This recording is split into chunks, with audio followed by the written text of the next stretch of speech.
হ্যাঁ, এই হচ্ছে আমাদের পুরা মডেলগিরি করে এই কি পুরা কোষের সকল ক্রিয়া বিক্রিয়া একজন মানুষ কেমন হবে না হবে তার বৈশিষ্ট্য সবকিছু নিয়ন্ত্রণ করতেছে আমাদের এই নিউক্লিয়াস। বিভিন্ন চিন্তা চেতনার পরিবহন বিভিন্ন কাজ করার জন্য এখানে একটা মশা বসে তো এই হাত গিয়ে মারবে, এটা কে কমান্ড দিচ্ছে? মস্তিষ্ক নিউরনের মাধ্যমে এই হাতে আসতেছে মোটর নিউরন, এগুলা তো মোটর নিউরন গিয়ে একে মেরে দিচ্ছে।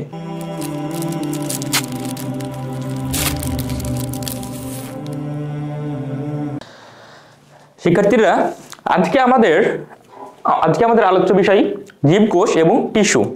তো আজকের আমাদের যে অধ্যায়টি সম্পর্কে আমরা আলোচনা করব, এই অধ্যায়টি আমাদের এসএসসি পরীক্ষার জন্য খুবই গুরুত্বপূর্ণ। এই যে জীবকোষ এবং টিস্যু, এটা আমাদের জীববিজ্ঞানের একটা খুবই বড় একটা অধ্যায়। অনেকে এটা খুবই ভয় পায়, যে এত বড় একটা অধ্যায় মানে স্কিপ করার চেষ্টা করে। তো আজকে আমরা চেষ্টা করব আমাদের যে জীবকোষ এবং টিস্যু এই অধ্যায়টা আছে, এটা খুব সহজবদ্ধ করে আমরা যাতে আয়ত্ত করতে পারি। তো আজকের আমরা জীবকোষ টিস্যুর আজকের যে আমরা ক্লাসটা আলোচনা করব, এটা আমরা খুব অ্যানালাইসিস করে বিগত পরীক্ষা প্রশ্নগুলোকে অ্যানালাইসিস করে আমরা স্লাইডগুলো তৈরি করেছি। তো আশা করি এই যে স্লাইডগুলো আছে এর মধ্যে যে কন্টেন্টগুলো আছে এগুলো থেকেই আমাদের আগামীর যে আমাদের এসএসসি 25 ব্যাচ এদের পরীক্ষাটা আশা করি এর মধ্যেই আসবে। এবং আজকের আলোচনাটা খুবই গুরুত্বপূর্ণ হবে, একদম পরীক্ষা বেসড পড়াশোনা হবে। তো যারা পরীক্ষায় ভালো করতে চাও আজকের এই ক্লাসটা খুব মনোযোগ দিয়ে দেখো। তো আজকের আমাদের আলোচ্য বিষয় হচ্ছে জীবকোষ এবং টিস্যু। তো তারপরে আমরা দেখে নিই যে জীবকোষ এবং টিস্যুতে আমাদের বিগত বছরগুলোতে কি কি প্রশ্ন এসেছে, এগুলোর মধ্যে গুরুত্বপূর্ণ কোনগুলা। তো আমরা দেখতে পাচ্ছি যে এই অধ্যায়টা প্রচুর গুরুত্বপূর্ণ। 24 সালে যদি দেখি, এখানে বহু নির্বাচনী আসছে 3টা, ঢাকা বোর্ডে 3টা বহু নির্বাচনী আসছে।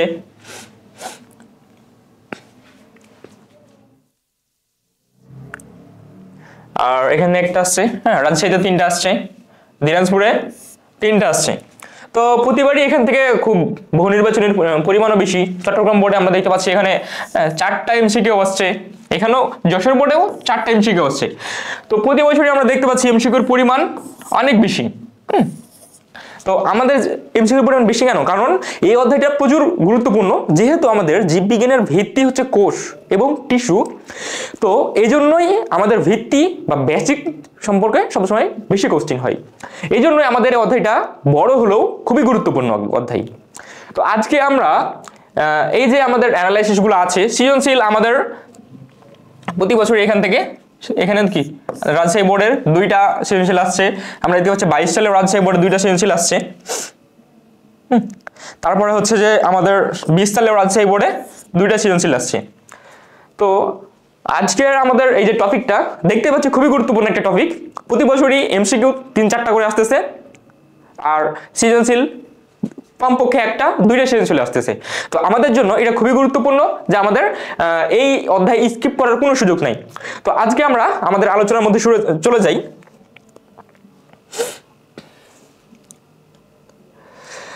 আজকে আমাদের যে আলোচনার বিষয় সেটা হচ্ছে জীবকোষ এবং টিস্যু। আমাদের তো কোষ সম্পর্কে আমরা কি জানি, আজকে আমাদের আলোচনার মধ্যে জীবকোষ যেটা, প্রথমে আমরা কোষ সম্পর্কে আলোচনা করব। কোষ যেটাকে বলা হচ্ছে, কোষ মানে হচ্ছে সেল। আমরা জানি কোষ কি জিনিস। কোষ হচ্ছে জীবের গঠন এবং কার্যকরী একক। একটা মানবদেহের গঠনের জন্য, যে কোনো দেহ গঠনের জন্য সবচেয়ে ক্ষুদ্রতম যে এককটা প্রয়োজন সেটাই হচ্ছে আমাদের এই জীবকোষ।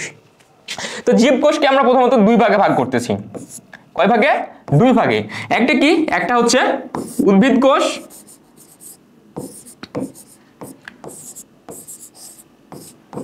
একটা উদ্ভিদ কোষ আর একটা প্রাণী কোষ।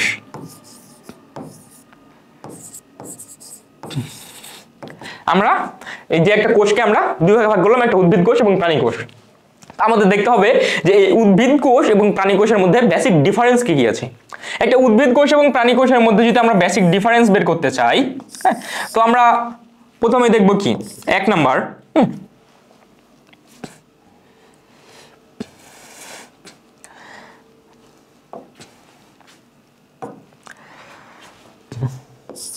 একটা হচ্ছে কোষ প্রাচীর। কোষ প্রাচীর কাদের থাকে এবং কাদের থাকে না? আমরা জানি কোষ প্রাচীর আমাদের উদ্ভিদ কোষের একটা অনন্য বৈশিষ্ট্য। আমাদের একটা উদ্ভিদ কোষ চেনার জন্য একটা অনন্য বৈশিষ্ট্য এবং গুরুত্বপূর্ণ বৈশিষ্ট্য হচ্ছে এই কোষ প্রাচীর। তাহলে আমাদের উদ্ভিদ কোষে কোষ প্রাচীর কি আছে এবং প্রাণী কোষে কোনো কোষ প্রাচীর নাই। এরপরে আমরা চলে আসি 2 নম্বর। আমাদের প্রাণী কোষগুলোতে আমাদের যে নিউক্লিয়াসটা থাকে, এই নিউক্লিয়াসটা কিরকম? প্রাণী কোষের নিউক্লিয়াসটা কোষের কেন্দ্রে অবস্থান করে। আমাদের যে প্রাণী কোষ আছে এখানে নিউক্লিয়াসের অবস্থান, নিউক্লিয়াস কোথায় অবস্থান করে?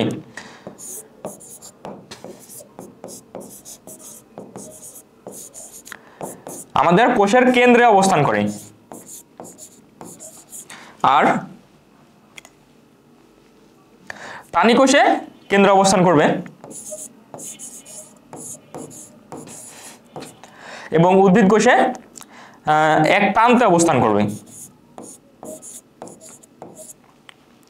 এরপরে আমরা দেখি পরবর্তীতে কি আছে, 3 নাম্বার। আর কি কি পার্থক্য পাই আমরা? আমাদের আরেকটা আছে সেন্ট্রিওল। হ্যাঁ, আমরা দেখেছি যে আমাদের প্রাণী কোষে কোষ বিভাজনের জন্য যে আমাদের মাকুতন্ত্র তৈরি হয় অ্যাস্টার রে এর মাধ্যমে, এই অ্যাস্টার রে তৈরি করে আমাদের সেন্ট্রিওল, কিন্তু উদ্ভিদ কোষে কোনো সেন্ট্রিওল নাই। সেহেতু আমাদের এটাও একটা গুরুত্বপূর্ণ জিনিস।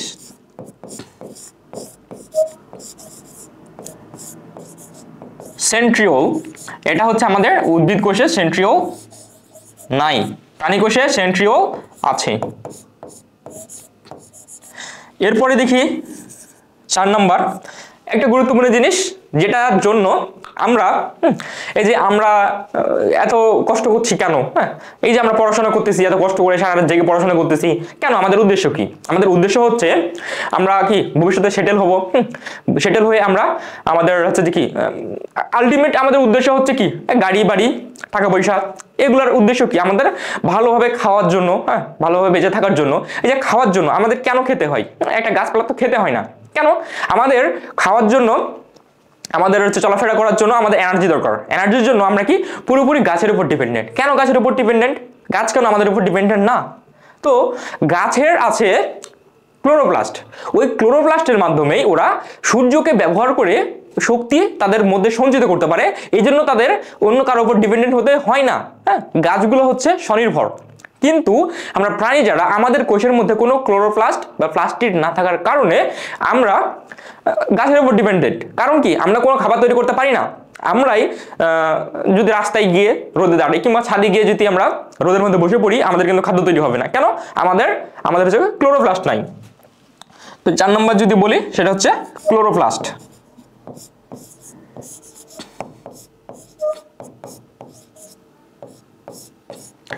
এই ক্লোরোপ্লাস্ট আছে উদ্ভিদের একটা অনন্য বৈশিষ্ট্য। উদ্ভিদে কি এই ক্লোরোপ্লাস্ট এদের আছে এবং আমাদের প্রাণীদের কি নাই। এগুলোই আমাদেরকে যখন পার্থক্য চাইবে তখন আমাদের উদ্ভিদ কোষ এবং প্রাণী কোষের এই স্পেশাল বৈশিষ্ট্যগুলোই আমরা তুলে দেব। তারপরে আমরা চেষ্টা করি একটা উদ্ভিদ কোষ এবং প্রাণী কোষ আঁকানোর।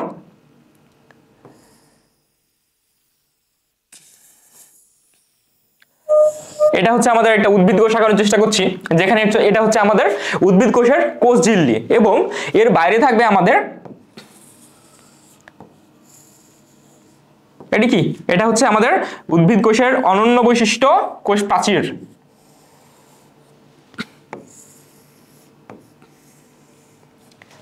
খুব সুন্দরভাবে কোষ প্রাচীর আঁকিয়ে দিতে হবে। কোষ প্রাচীর ছাড়া কিন্তু কোনো চিত্রই আঁকা যাবে না উদ্ভিদ কোষের ক্ষেত্রে। এবং নিচে আমরা কি একটা প্রাণী কোষ আঁকার চেষ্টা করি। এগুলো কি? এগুলো হচ্ছে আমাদের মাইক্রোভিলাই,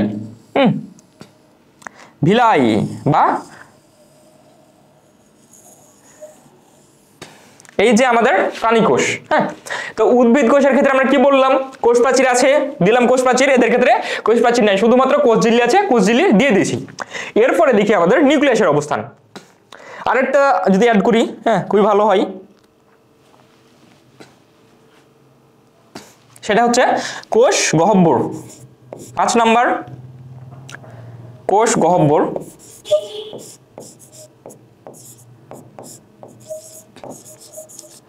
এদের কি আমাদের উদ্ভিদ কোষ যেটা আছে এদের কোষ গহ্বরটা হবে অনেক বড়।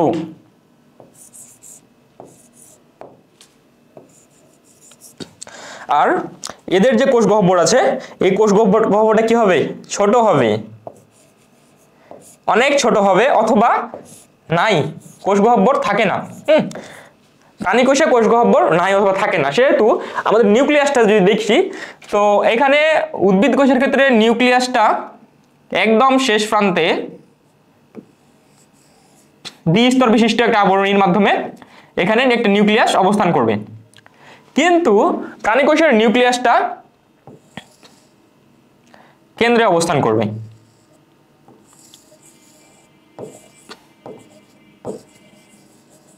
এই আর কি আমাদের বেসিক পার্থক্য হয়ে গেছে। আর লাস্টে যেটা বললাম কোষ গহ্বর, এখানে উদ্ভিদ কোষের ক্ষেত্রে কোষ গহ্বরটা অনেক বড় এবং সেটা কেন্দ্রে অবস্থান করবে, এবং প্রাণী কোষের ক্ষেত্রে আমাদের যে কোষ গহ্বর আছে সেটা থাকে না, অথবা থাকলেও খুব ছোট একটা, আমরা খুব ছোট একটা কি কোষ গহ্বর পেয়ে থাকি। এরপরে আমরা দেখি কি আছে, সেন্ট্রিওল কথা যদি বলি তো সেন্ট্রিওল কি আমাদের পেয়েছি যে আমাদের প্রাণী কোষে আমাদের সেন্ট্রিওল থাকে। আমাদের প্রাণী কোষে নিউক্লিয়াসের কাছাকাছি দুইটা আমরা সেন্ট্রিওল পেয়ে থাকি, এটা হচ্ছে প্রাণী কোষে থাকে, উদ্ভিদ কোষে থাকে না। এরপরে আছে আমাদের ক্লোরোপ্লাস্ট। আমাদের উদ্ভিদ কোষে আমরা কি ক্লোরোপ্লাস্ট পেয়ে থাকি, যেটা উদ্ভিদের শর্করা জাতীয় খাদ্য তৈরি করে থাকে। এখানে একটা সুন্দর করে একটা ক্লোরোপ্লাস্ট আঁকিয়ে দেবো আমরা।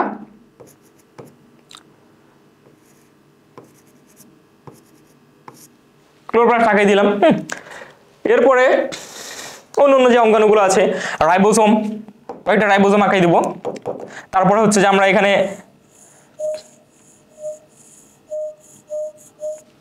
কি আঁকিয়ে দেবো, আমরা এখানে এন্ডোপ্লাজমিক রেটিকুলাম আঁকিয়ে দেবো। এখানেও আমরা কি একটা মসৃণ অমসৃণ এন্ডোপ্লাজমিক রেটিকুলাম আঁকিয়ে দেবো। আর হচ্ছে যে গলগি বডি সহ যে অঙ্গাণুগুলো প্রয়োজন সেগুলো সব আমরা আঁকিয়ে দেবো। তাহলে আমাদের উদ্ভিদ কোষ এবং প্রাণী কোষটা তৈরি হয়ে যাবে। এভাবেই আমরা সবগুলো আঁকিয়ে নিব। এর পরবর্তীতে আমরা যেটা জানবো সেটা হচ্ছে কোষকে বিভিন্নভাবে ভাগ করা হয়েছে, একটা উদ্ভিদ কোষ এবং প্রাণী কোষ, এবং আরো যেভাবে আমরা ভাগ করতে পারি সেটা হচ্ছে আমাদের নিউক্লিয়াসের সুগঠিত হওয়ার উপর ভিত্তি করে। সেটা হচ্ছে আদি কোষ এবং প্রকৃত কোষ। তো আদি কোষ এবং প্রকৃত কোষ সম্পর্কে একটু জানার চেষ্টা করি। একটা আদি কোষ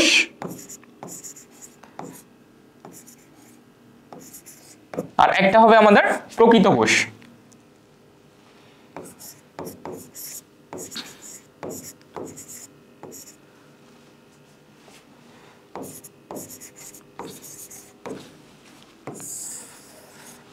আদি কোষ এবং প্রকৃত কোষের প্রধান পার্থক্য কি? আমরা কিসের উপর ভাগ করলাম যে আমাদের নিউক্লিয়াসটা সুগঠিত কিনা, তাহলে আমাদের প্রধান পার্থক্য কি হওয়া উচিত? নিউক্লিয়াস। অবশ্যই এটা প্রথমে দিতে হবে। সেটা হচ্ছে এদের নিউক্লিয়াসটা কিরকম হবে।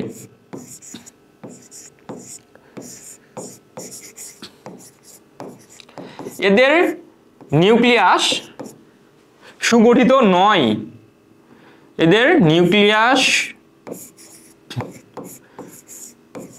সুগঠিত নয়।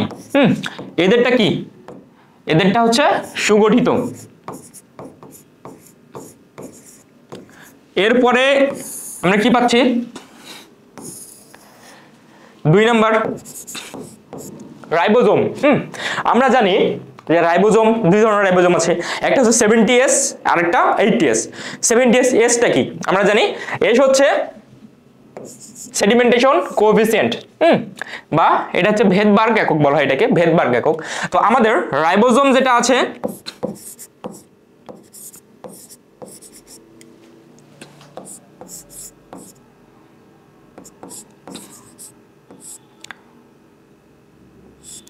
এই রাইবোজোমটা আমাদের আদি কোষের ক্ষেত্রে হবে 70S এবং প্রকৃত কোষের ক্ষেত্রে হবে 80S। এটা হচ্ছে আমাদের বেসিক পার্থক্য। এরপরে আসি 3 নাম্বার, সেটা হচ্ছে আমাদের এদের নিউক্লিয়াসটা গেল, আমাদের রাইবোজোম গেল। এদের ক্ষেত্রে শ্বসনের কথা যদি আমরা চিন্তা করি, শ্বসনে আমাদের আদি কোষে হবে অবৎ শ্বসন,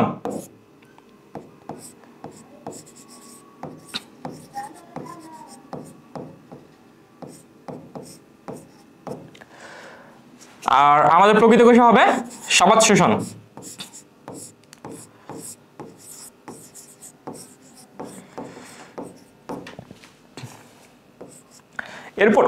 এরপরে আরেকটা গুরুত্বপূর্ণ জিনিস দেখব, সেটা কি আমাদের আদি কোষ এবং প্রকৃত কোষ নিয়ে আমরা যদি ডিএনএ এর কথা চিন্তা করি, হ্যাঁ আমাদের ডিএনএ আর হচ্ছে যে আমাদের প্রকৃত কোষের অধিকারী। তো আমাদের ডিএনএ এবং যারা হচ্ছে যে আদি কোষযুক্ত প্রাণী, ওদের ডিএনএ কি পার্থক্য? এদের হচ্ছে ডিএনএ নাম বলে আমরা কি বলতে পারি, নিউক্লিক অ্যাসিড,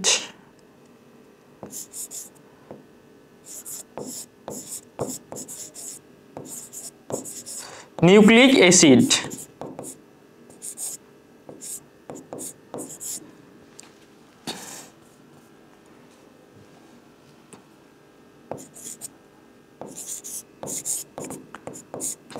আদি কোষে কি?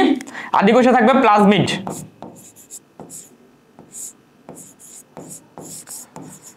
আর প্রকৃত কোষে কি হবে? দ্বিসূত্রক। দ্বিসূত্রক ডিএনএ থাকবে প্রকৃত কোষে।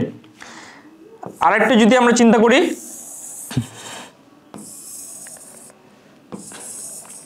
এরপরে আমরা সাধারণভাবে চিন্তা করলেই আমরা কি পেয়ে যাব, হ্যাঁ এসব তো বেশি মুখস্থ করা লাগে না। সেটা হচ্ছে আমাদের যে কোষ বিভাজন হয়, কোষের বিভাজন হয়, আমরা জানি কোষ বিভাজন কয় ধরনের? কোষ বিভাজন 3 ধরনের কোষ বিভাজন পাওয়া যায়, অ্যামাইটোসিস, মাইটোসিস এবং মায়োসিস। তো আমাদের দেখা যায় কি অ্যামাইটোসিসটা অনুন্নত ধরনের কোষ বিভাজন, এই অনুন্নত কোষ বিভাজনটাই পাওয়া যাবে হচ্ছে আমাদের আদি কোষে।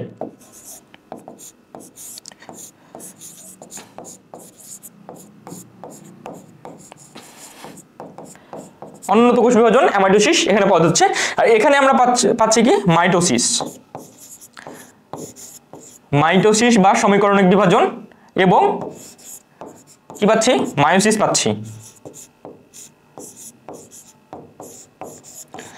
এই যে আমাদের বেসিক পার্থক্যগুলো এভাবে চলে আসতেছে। এই বেসিক পার্থক্যগুলো কি চলে আসতেছে এভাবে। আমাদের কি বেসিক পার্থক্য নিয়ে আমাদের হচ্ছে যে যখন চাইবে প্রশ্ন আসবে তখন আমরা এই বেসিক পার্থক্যগুলো তুলে দেবো। এরপরে আমরা আমাদের পরবর্তী স্লাইডে চলে যাই। এগুলো ছিল আমাদের বেসিক জিনিস, এগুলো সম্পর্কে আমাদের অবশ্যই জানতে হবে, হ্যাঁ এগুলো না জানলে এই অধ্যায়ের বেসিক জিনিসই জানা হলো না। এরপরে আমাদের পরবর্তীতে আমরা চলে যাব আমাদের যে টপিক ওয়াইজ বিগত বছরের প্রশ্নগুলো এসেছে, এই প্রশ্নগুলো অ্যানালাইসিস করে আশা করতেছি যে এর বাইরে আমাদের সামনে যে এসএসসি 25 ব্যাচ, এর বাইরে কোনো কোশ্চেনই আসবে না। কারণ বিগত বছরের প্রায় সব কোশ্চেনই এখানে দেওয়া হয়েছে, যেগুলো বারবার প্রশ্ন চেঞ্জ করে, প্রশ্নের প্যাটার্ন চেঞ্জ করে এভাবে দেওয়া হয়। তো আমরা প্রথম প্রশ্ন চলে যাই।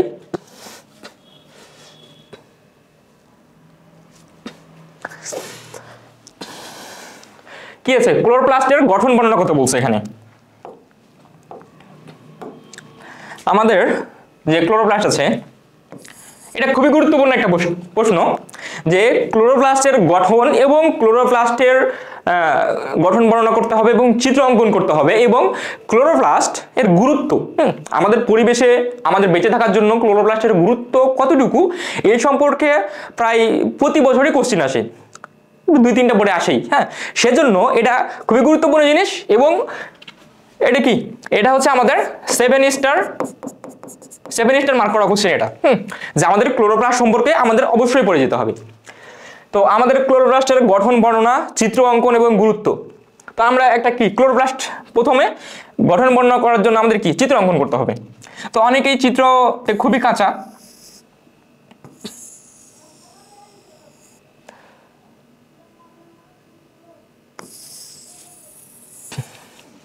তো আমরা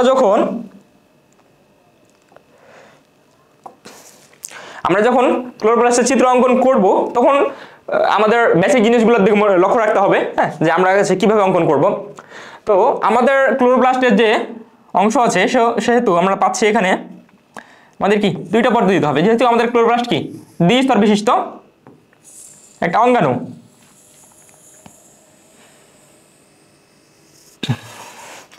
এরপরে আমাদের গুরুত্বপূর্ণ যে জিনিস, এর ভিতরের অংশগুলো আমাদের দিতে হবে।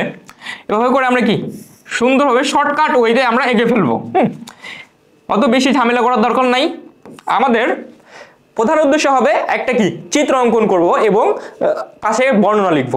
হ্যাঁ, একদম যে খুবই মার্জিত চিত্র হতে হবে এমন কোনো আমাদের বাধ্যবাধকতা নাই, আমরা জাস্ট একটা চিত্র অঙ্কন করব মোটামুটি লেভেলের, তাহলে আমরা কি ফুল মার্কস পেয়ে যাব। তো এভাবে করেই আমরা মোটামুটি একটা চিত্র অঙ্কন করতে পারবো।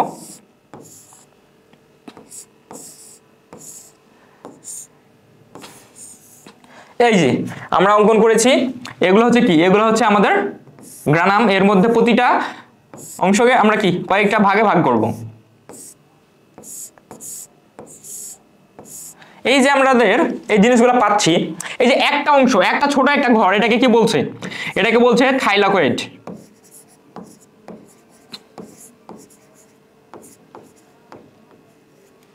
এটা হচ্ছে থাইলাকয়েড। তারপর এই যে এতগুলো থাইলাকয়েড আছে, সবগুলো থাইলাকয়েড মিলিত হয়ে একসাথে যেটা তৈরি হলো, এই পুরো অংশটার নাম কি, এই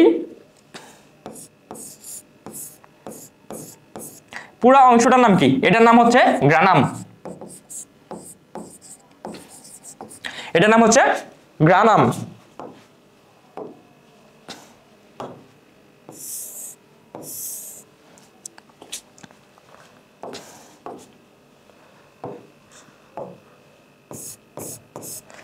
এরপরে আমাদের এটা আমরা লিখে দেবো সুন্দর করে যে আমাদের আবরণী। হ্যাঁ, আমাদের এটা হচ্ছে আবরণী। এরপরে আমরা যেটা পাচ্ছি ঠিকই যে আমাদের এই যে থাইলাকয়েড এবং যে গ্রানামগুলো আছে, এই গ্রানামগুলো আলাদা আলাদা হিসেবে থাকে না, এটা একটার সাথে আরেকটা খুব কানেক্টেড থাকে। তো কি দিয়ে কানেক্টেড থাকে, এই কানেক্টেড থাকে হচ্ছে আমাদের, সেটা আমরা লিখে দেবো সুন্দর করে।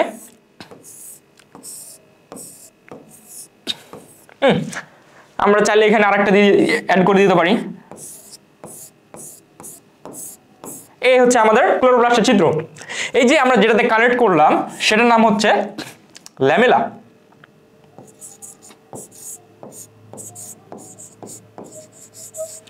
ল্যামেলা বা স্ট্রোমা ল্যামেলা।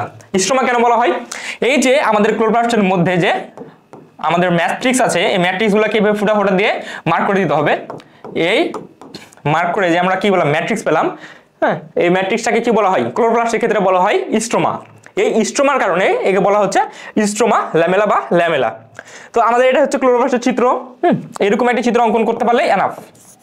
চিত্র ক্লোরোপ্লাস্ট।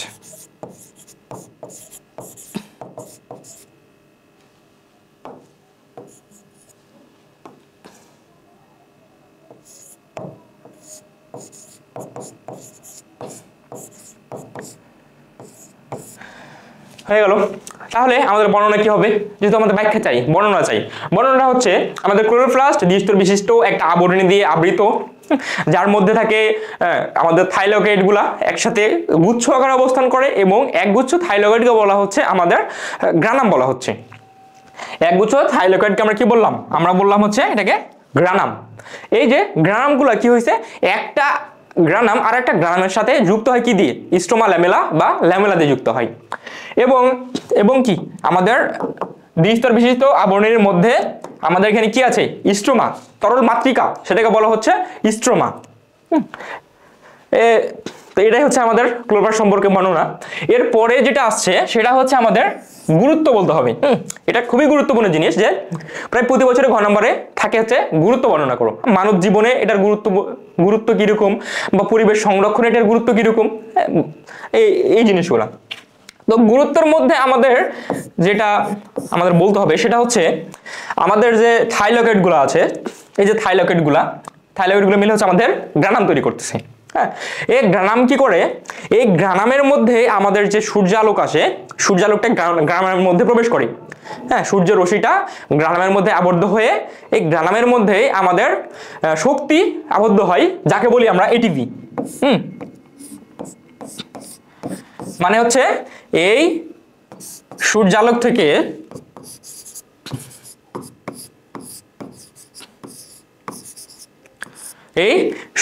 থেকেই হচ্ছে এই গ্রামের মধ্যে এটিপি তৈরি হয়। এই এটিপিটা কি হয়, এটিপি সরাসরি তৈরি হয় না, আমাদের এটিপি মানে শক্তি আবদ্ধ হয়ে এই যে আমাদের গ্রামের মধ্যে এই শক্তিটা আবদ্ধ হয়। হ্যাঁ, এরপরে কি হয়, এই যে আবদ্ধ হলো, আবদ্ধ হওয়ার পরে আমাদের শক্তিটা আবদ্ধ হচ্ছে, আবদ্ধ হওয়ার পরে আমাদের পরবর্তীতে ক্লোরোপ্লাস্টের মধ্যে কি তৈরি হচ্ছে, সেখান থেকে আমাদের কি তৈরি হচ্ছে, আমাদের শর্করা জাতীয় খাবার, যেহেতু এটা ক্লোরোপ্লাস্ট শর্করা জাতীয় খাদ্য তৈরি করবে, আমাদের এখানে শর্করা জাতীয় খাদ্য তৈরি হচ্ছে। তো এখানে কি হচ্ছে, আমরা শর্করা জাতীয় খাবার পাচ্ছি।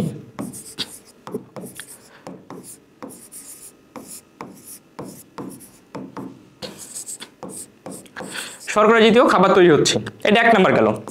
2 নাম্বার, তো শর্করা জাতীয় খাবার থেকে কি পেলাম আমরা, শর্করা জাতীয় খাবারের মাধ্যমে উদ্ভিদ বেঁচে থাকতেছে, বংশবিস্তার করতেছে, আমাদের পরিবেশ সংরক্ষণ করতেছে, এবং আমরা সেই উদ্ভিদের খাবার খেয়ে আমরা নিজেরাও বেঁচে থাকতেছি। এটা হচ্ছে আমাদের মানব জাতির মধ্যে। আরেকটা যে আমরা গুরুত্বপূর্ণ বিষয়, সেটা হচ্ছে এই যে শর্করা তৈরি করার সময় কি, আমাদের শর্করা তৈরি করার সময় আমাদের ক্লোরোপ্লাস্ট কার্বন ডাইঅক্সাইড ইউজ করে। যেহেতু আমাদের সূর্যালোক এবং কার্বন ডাইঅক্সাইডের সহায়তায় আমাদের শর্করা তৈরি হয় এবং অক্সিজেন তৈরি হয়। এই যে আমাদের কার্বন ডাইঅক্সাইড ইউজ হচ্ছে এবং অক্সিজেন আমরা তৈরি হচ্ছে, এই অক্সিজেনটা আমাদের পরিবেশের আমাদের পরিবেশের ভারসাম্য রক্ষা করছে, কার্বন ডাইঅক্সাইড কমাই দিচ্ছে পরিবেশের মধ্যে। এর ফলে আমাদের কার্বন ডাইঅক্সাইড বেড়ে গেলে কি হয়, কার্বন ডাইঅক্সাইড যদি বেড়ে যায় তাহলে দেখা যায় কি আমাদের বৈশ্বিক উষ্ণায়ন হচ্ছে, তাপমাত্রা বেড়ে যাচ্ছে, আমাদের হচ্ছে যে পরিবেশের ভারসাম্য রক্ষা হচ্ছে না, অ্যাসিড বৃষ্টি হচ্ছে, আমাদের মেরু অঞ্চলে বরফ গলে যাচ্ছে। তো এগুলাই সুন্দর করে গুছিয়ে গুছিয়ে লিখে দিতে হবে যে আমাদের যদি আমাদের ক্লোরোপ্লাস্ট না থাকতো বা ক্লোরোপ্লাস্ট আছে, এর ফলে কি হচ্ছে, আমাদের অক্সিজেন এবং কার্বন ডাইঅক্সাইডের একটা ভারসাম্য রক্ষা হচ্ছে। তো এই যে 2টা পয়েন্ট, এই 2টা পয়েন্ট সুন্দর করে লিখে দিতে হবে। এর পরের স্লাইডে চলে যাই, আমাদের কি আছে। এরপরে হচ্ছে আমাদের পরবর্তীতে যেটা আছে সেটা হচ্ছে আমাদের মাইটোকন্ড্রিয়া সম্পর্কে। তো আমাদের এই 2টা চিত্র খুবই গুরুত্বপূর্ণ, এটাও 7 স্টার মার্ক করা প্রশ্ন। মাইটোকন্ড্রিয়া এবং ক্লোরোপ্লাস্ট, এই 2টো সম্পর্কে প্রশ্ন আসে না এরকম কোনো বছর নাই, সেহেতু কি খুবই গুরুত্বপূর্ণ এবং মনোযোগ দিয়ে পড়তে হবে এটা। তো আশা করা যায় কি এই 2টার মধ্যে একটা কমন পড়ে যাবে। তো আমাদের যে মাইটোকন্ড্রিয়া আছে, মাইটোকন্ড্রিয়া গঠন বর্ণনা করতে বলে, চিত্র অঙ্কন করতে বলে, এবং গুরুত্ব এবং ভূমিকা। তো মাইটোকন্ড্রিয়া যে আছে এটা চিত্রটা অঙ্কন করার চেষ্টা করি। খুবই সোজা একটা চিত্র।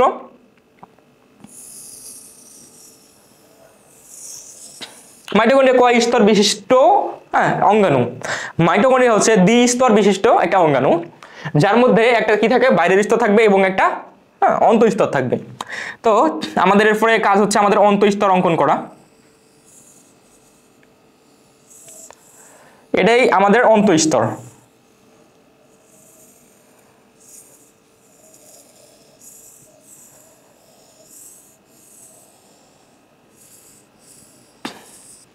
এই হচ্ছে আমাদের মাইটোকন্ড্রিয়া। এটাই কি আমাদের চিত্র মাইটোকন্ড্রিয়া।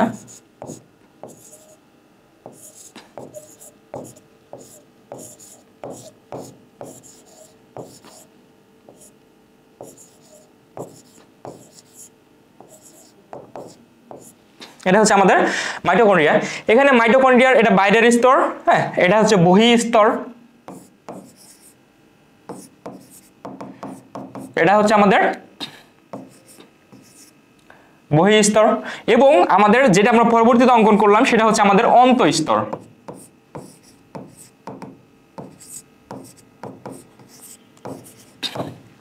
এটা হচ্ছে আমাদের অন্তঃস্তর। এখন আমাদের জানার বিষয় হচ্ছে আরো কয়েকটা পয়েন্ট আমরা এখানে মার্ক করে দিব, তাহলে আমাদের চিত্রটা হয়ে গেছে। খুবই সোজা।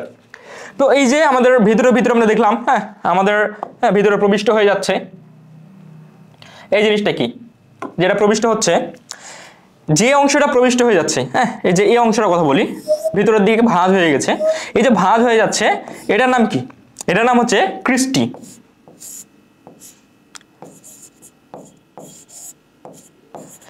এটাকে বলা হচ্ছে ভিতরের দিকে ভাঁজ হয়ে যাচ্ছে, অন্তঃপর্দা ভিতরের দিকে ভাঁজ হয়ে যাওয়াকে বলা হয় ক্রিস্টি। এটা হচ্ছে আমাদের ক্রিস্টি। এই ক্রিস্টির মধ্যে কি থাকে? এখানে থাকে অক্সিসোম। এই যে ক্রিস্টিগুলো আছে বা অন্তঃপর্দা আছে, এখানে হচ্ছে আমাদের অক্সিসোম থাকবে, সব জায়গাতেই থাকবে অক্সিসোম, অন্তঃপর্দাতে অক্সিসোম থাকবে। তো এগুলো হচ্ছে আমাদের কি অক্সিসোম।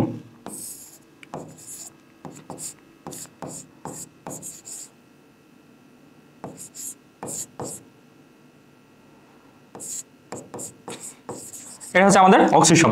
এরপরে আমাদেরকে হয়ে গেছে না হয় নাই, এখন একটা গুরুত্বপূর্ণ জিনিস আমাদের দেওয়া হয় নাই, হ্যাঁ এটা মিস করা যাবে না, হ্যাঁ এটা মিস করলে কিন্তু স্যারেরা কি নাম্বার কমিয়ে দিবে। সেটা হচ্ছে আমাদের এখানে ফোঁটা ফোঁটা দিতে হবে। কেন ফোঁটা ফোঁটা দিব? আমরা সব সময় এখানে ফোঁটা ফোঁটা দিই, কোষ আকার ক্ষেত্রে হোক, ক্লোরোপ্লাস্ট বা যে কোনো অঙ্গাণু আকার ক্ষেত্রে, যদি তার মধ্যে কোনো হচ্ছে যে ম্যাট্রিক্স থাকে, মাতৃকা থাকে, তাহলে অবশ্যই ফোঁটা ফোঁটা দিয়ে সেটাকে বুঝাতে হবে। তো এটা হচ্ছে আমাদের মাইটোকন্ড্রিয়ার যে মাতৃকা আছে সেটাকে বলা হয় ম্যাট্রিক্স। এটা হচ্ছে আমাদের ম্যাট্রিক্স। তো এটাই হচ্ছে আমাদের মাইটোকন্ড্রিয়ার একটা সুন্দর চিত্র। হ্যাঁ, মাইটোকন্ড্রিয়া বা যে কোনো চিত্র সুন্দর হওয়া প্রযোজ্য না, আমাদের কাজ হচ্ছে গঠন বর্ণনা করার সাথে সাথে একটা চিত্র দিতে হবে, এবং অবশ্যই যে কোনো গঠন বর্ণনা করার ক্ষেত্রে চিত্র দিতে হবে।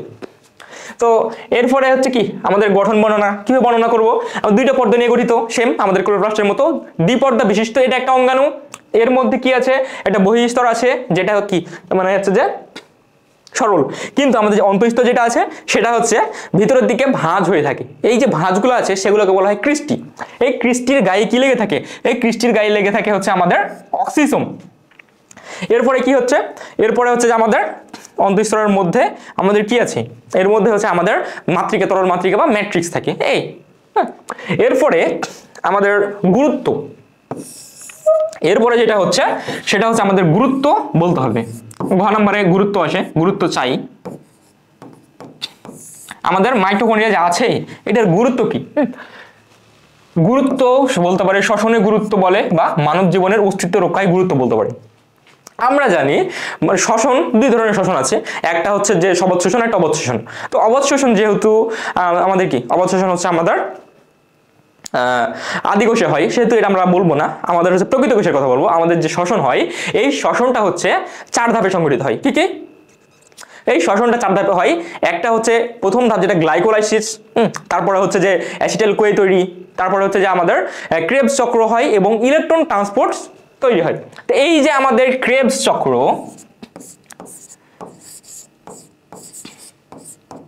এই ক্রেবস চক্র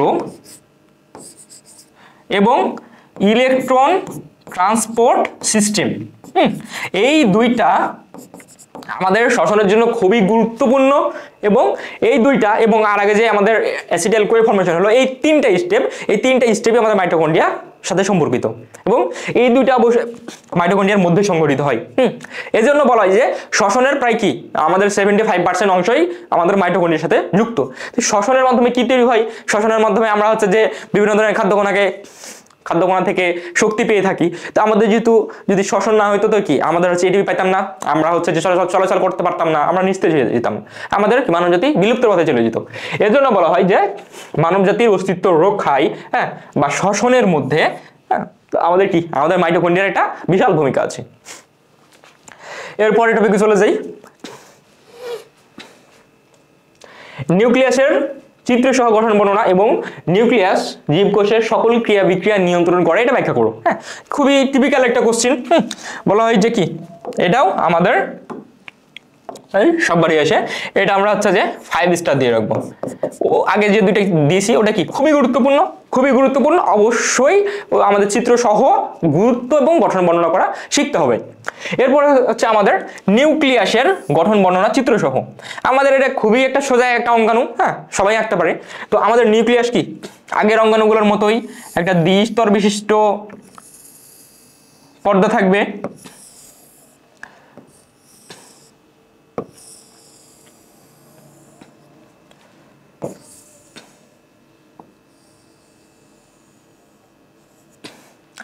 তারপরে হচ্ছে কি হবে দ্বিস্তর বিশিষ্ট পর্দার মধ্যে বাইরের স্তর, এটা হচ্ছে ভিতরের স্তর।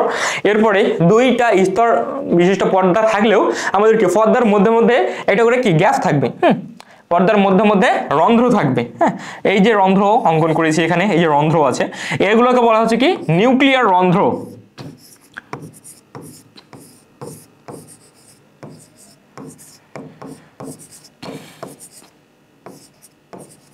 এগুলো হচ্ছে নিউক্লিয়ার রন্ধ্র। এরপরে আমরা কি দেখতে পাবো? আমাদের হচ্ছে যে নিউক্লিয়াসের মধ্যে নিউক্লিওলাস কেন্দ্রে একটা গোলাকার একটা আমরা হচ্ছে অঙ্গাণু পাবো, যেটার নাম হচ্ছে কি নিউক্লিওলাস। এই নিউক্লিওলাস আছে, এখান থেকে আমাদের বিভিন্ন ধরনের ক্রোমাটিন তন্তু তৈরি হচ্ছে। তো এটার নাম হচ্ছে আমাদের নিউক্লিওলাস।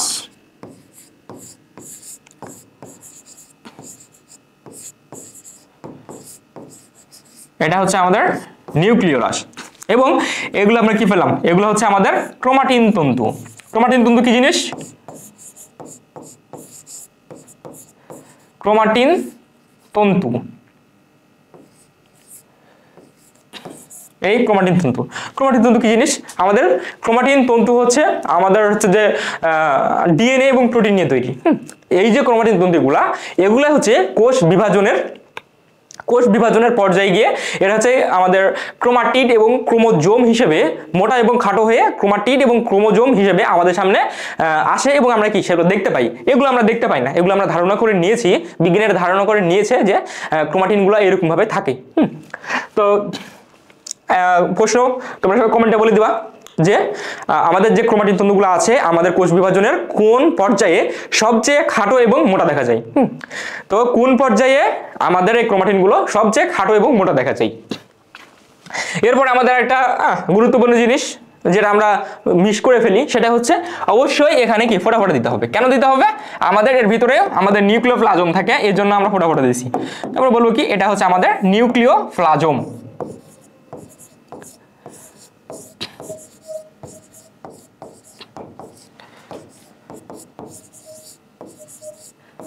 এটাই আমাদের নিউক্লিওপ্লাজম। এই যে আমাদের চিত্র হচ্ছে নিউক্লিয়াস, বসাই দেব, শেষ।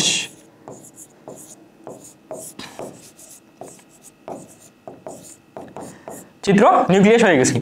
তো এখন আমাদের বর্ণনা দিতে হবে যে আমরা যেটা অঙ্কন করলাম যে নিউক্লিয়াসের চিত্র সহ গঠন বর্ণনা করতে হবে। তো কিভাবে বর্ণনা করবো? আগের মতোই, সেম, কোনো পার্থক্য নাই। যেভাবে আগে বর্ণনা করেছি, একটা চিত্র অঙ্কন করছি, কিভাবে চিত্রটা অঙ্কন করলাম সেটা বলে দেবো, আমাদের বর্ণনা করা শেষ।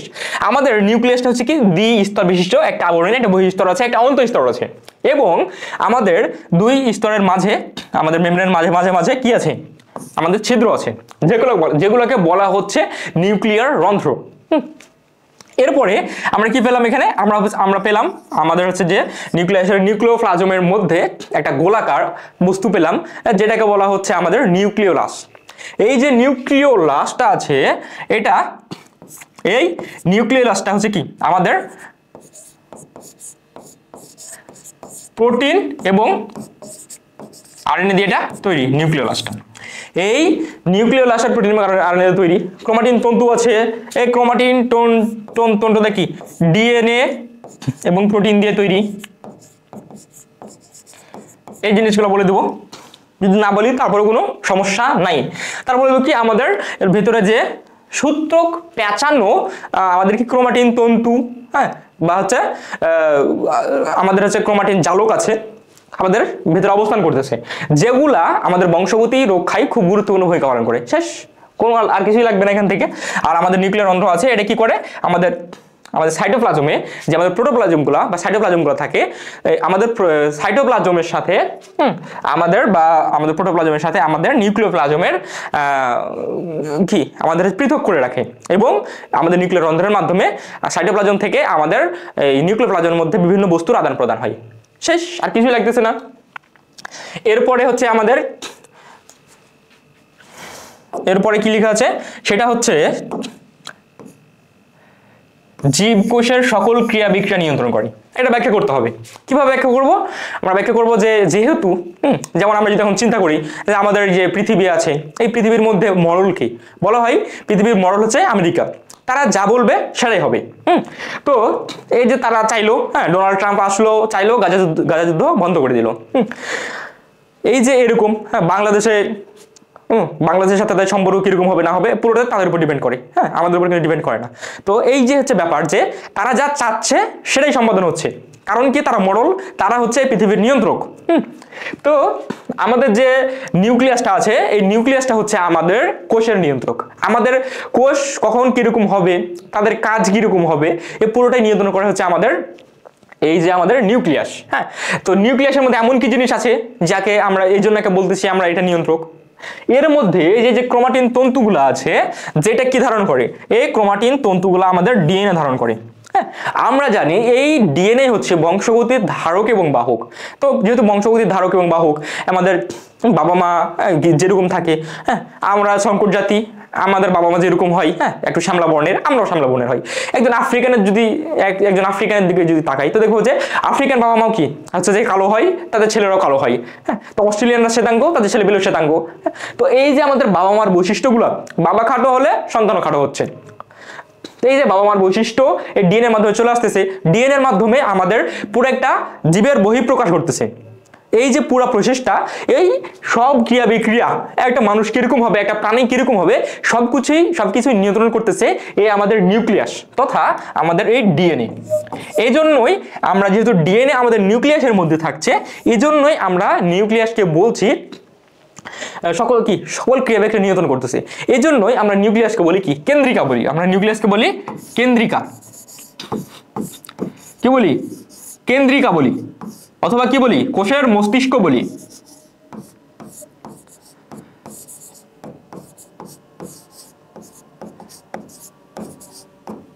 হ্যাঁ, অথবা নতুন আমরা দেওয়া যেতে পারে সেটা হচ্ছে মডেল। হ্যাঁ, এই হচ্ছে আমাদের পুরা মডেলগিরি করে এই কি পুরা কোষের সকল ক্রিয়া বিক্রিয়া একজন মানুষ কেমন হবে না হবে তার বৈশিষ্ট্য সবকিছু নিয়ন্ত্রণ করতেছে আমাদের এই নিউক্লিয়াস।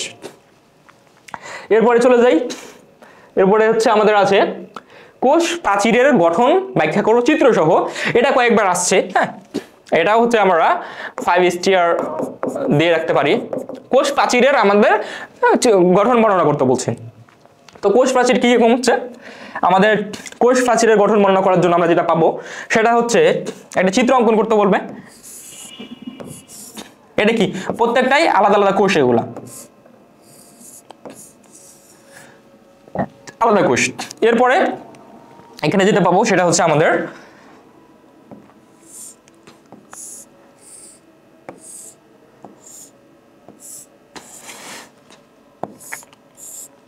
এটা হচ্ছে আমাদের প্রাথমিক প্রাচীর।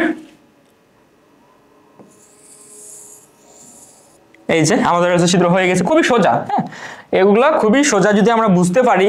জীববিজ্ঞান খুবই সোজা একটা সাবজেক্ট, যদি আমরা বুঝতে পারি তাহলে আমাদের জন্য ইজি। কথা হচ্ছে আমাদের কি, আমাদের যে কোষ প্রাচীর আছে, আমরা যদি একটা রেখার মাধ্যমে দেখাই, এই যে আমাদের কোষ প্রাচীরের একটা রেখা অঙ্কন করে দিলাম, সেটা হচ্ছে আমাদের, এটা কি আমাদের হচ্ছে এটা মধ্যপর্দা। আমাদের এখানে মধ্যপর্দা কোনটা, আমাদের কোষ প্রাচীরের যদি বলি যে সবচেয়ে বাইরের স্তর, হ্যাঁ সবচেয়ে বাইরের স্তর হচ্ছে মধ্যপর্দা।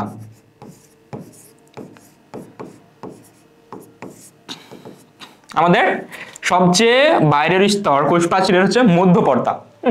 তো আমাদের এখানে কি, এখানে একটা আমরা মধ্যপর্দা অঙ্কন করলাম, এটা হচ্ছে মধ্যপর্দা, যেটা সবচেয়ে বাইরের স্তর। এরপরে আমাদের কোষের ভিতরের দিকে আরেকটা স্তর আছে, এটা যেটা একটা কোষের, হ্যাঁ এটা হচ্ছে আমাদের সবচেয়ে বাইরের স্তর, এটা হচ্ছে আমাদের একটা বাইরের স্তর সবচেয়ে, সেটা হচ্ছে আমাদের মধ্যপর্দা। তাহলে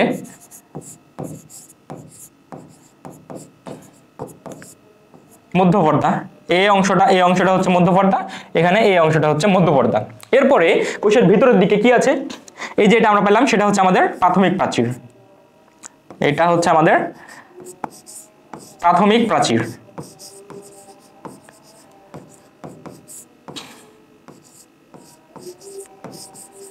এটা এরপরে হচ্ছে আমরা যেটা পাবো, এখানে আর একটা অঙ্কন করতে হবে, প্রাথমিক প্রাচীর অঙ্কন করব। আমাদের প্রাথমিক প্রাচীরটা হবে এক স্তর বিশিষ্ট। এই যে লাল অংশটা অঙ্কন করলাম সেটাই হচ্ছে আমাদের, এই লাল অংশটাই হচ্ছে আমাদের প্রাথমিক প্রাচীর।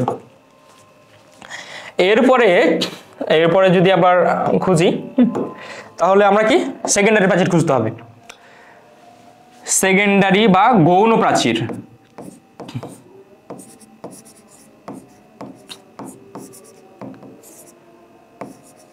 সেকেন্ডারি প্রাচীর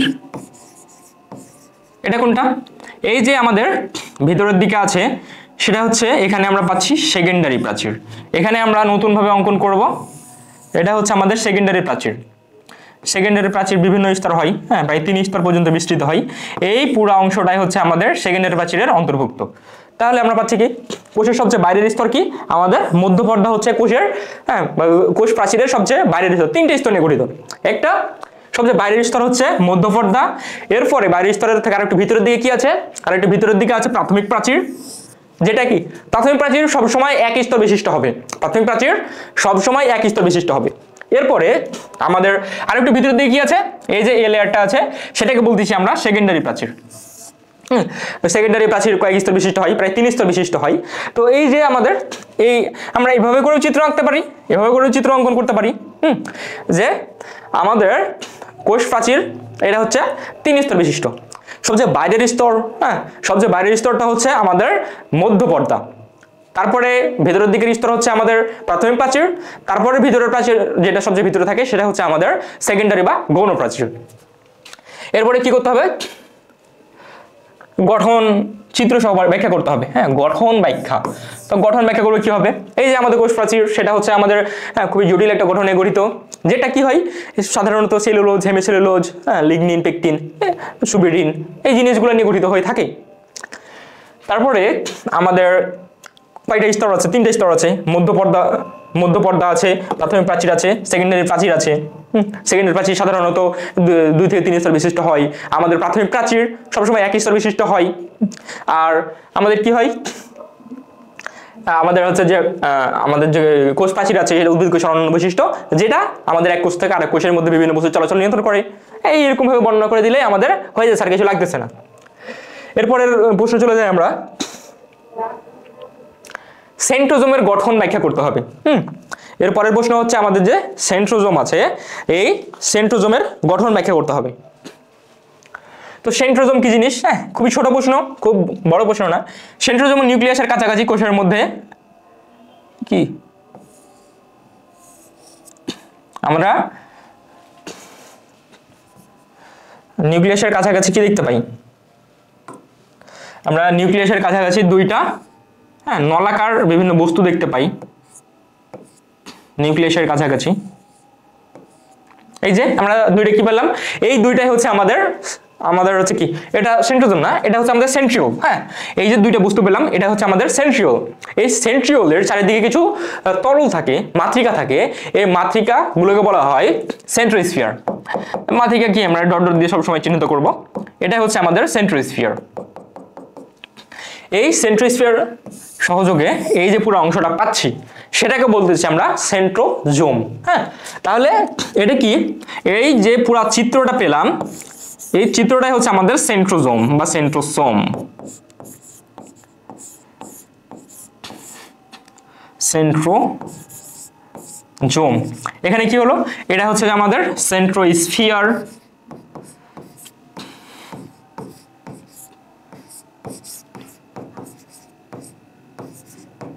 এটা সেন্ট্রোস্ফিয়ার, এটা সেন্ট্রিওল,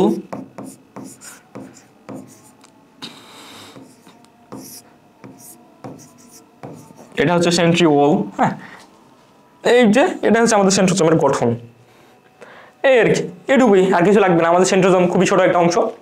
তো কি বর্ণনা করব, এর একটা হচ্ছে 2টা সেন্ট্রিওল থাকে, এই সেন্ট্রিওলকে চারপাশে যে আমাদের হচ্ছে যে মাতৃকা আছে এই মাতৃকাগুলো কি বলতেছি, এই মাতৃকাকে বলতেছি আমরা সেন্ট্রোস্ফিয়ার, এবং যে পর্দা দিয়ে একটা বেষ্টনী দিয়ে দিয়েছি এই পুরা অংশটাকে আমরা বলতেছি সেন্ট্রোজোম। এতটুকুই। এরপরের স্লাইডে চলে যাই। আমাদের জন্য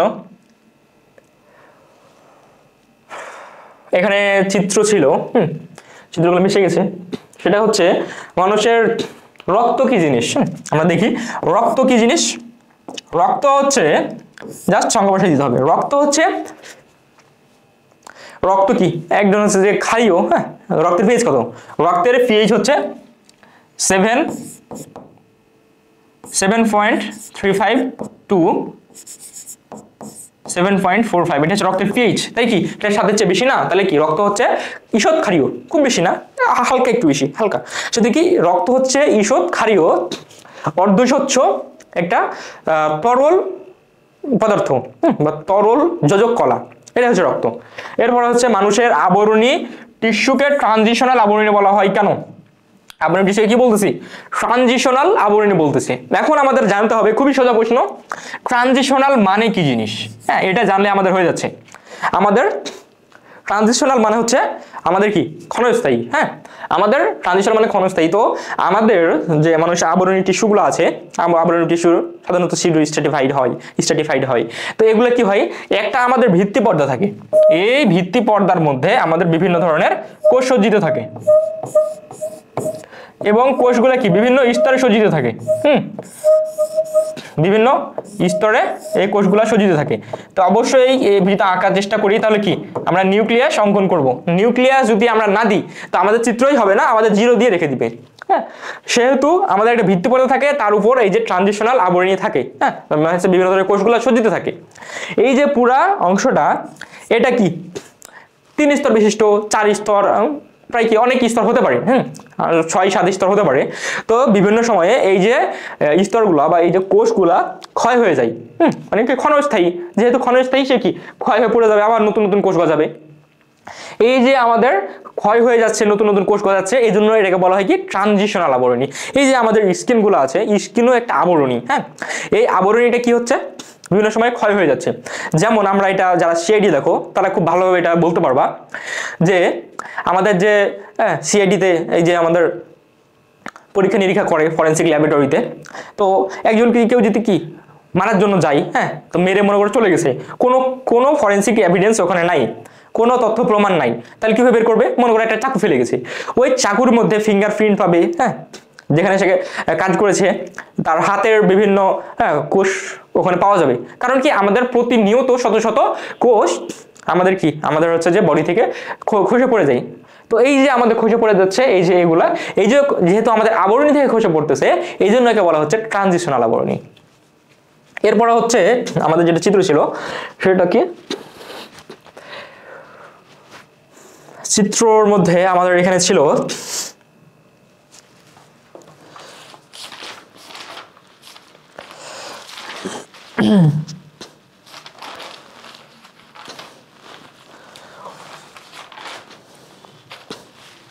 আমাদের এখানে ছিল একটা মাইটোকন্ড্রিয়া ছিল। হ্যাঁ,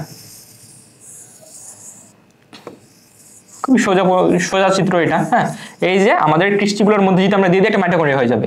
তাহলে চিত্র কি, এটা চিত্র হচ্ছে আমাদের এক্স, এবং আমাদের পরবর্তীতে যে চিত্রটা ছিল সেটা হচ্ছে আমাদের কি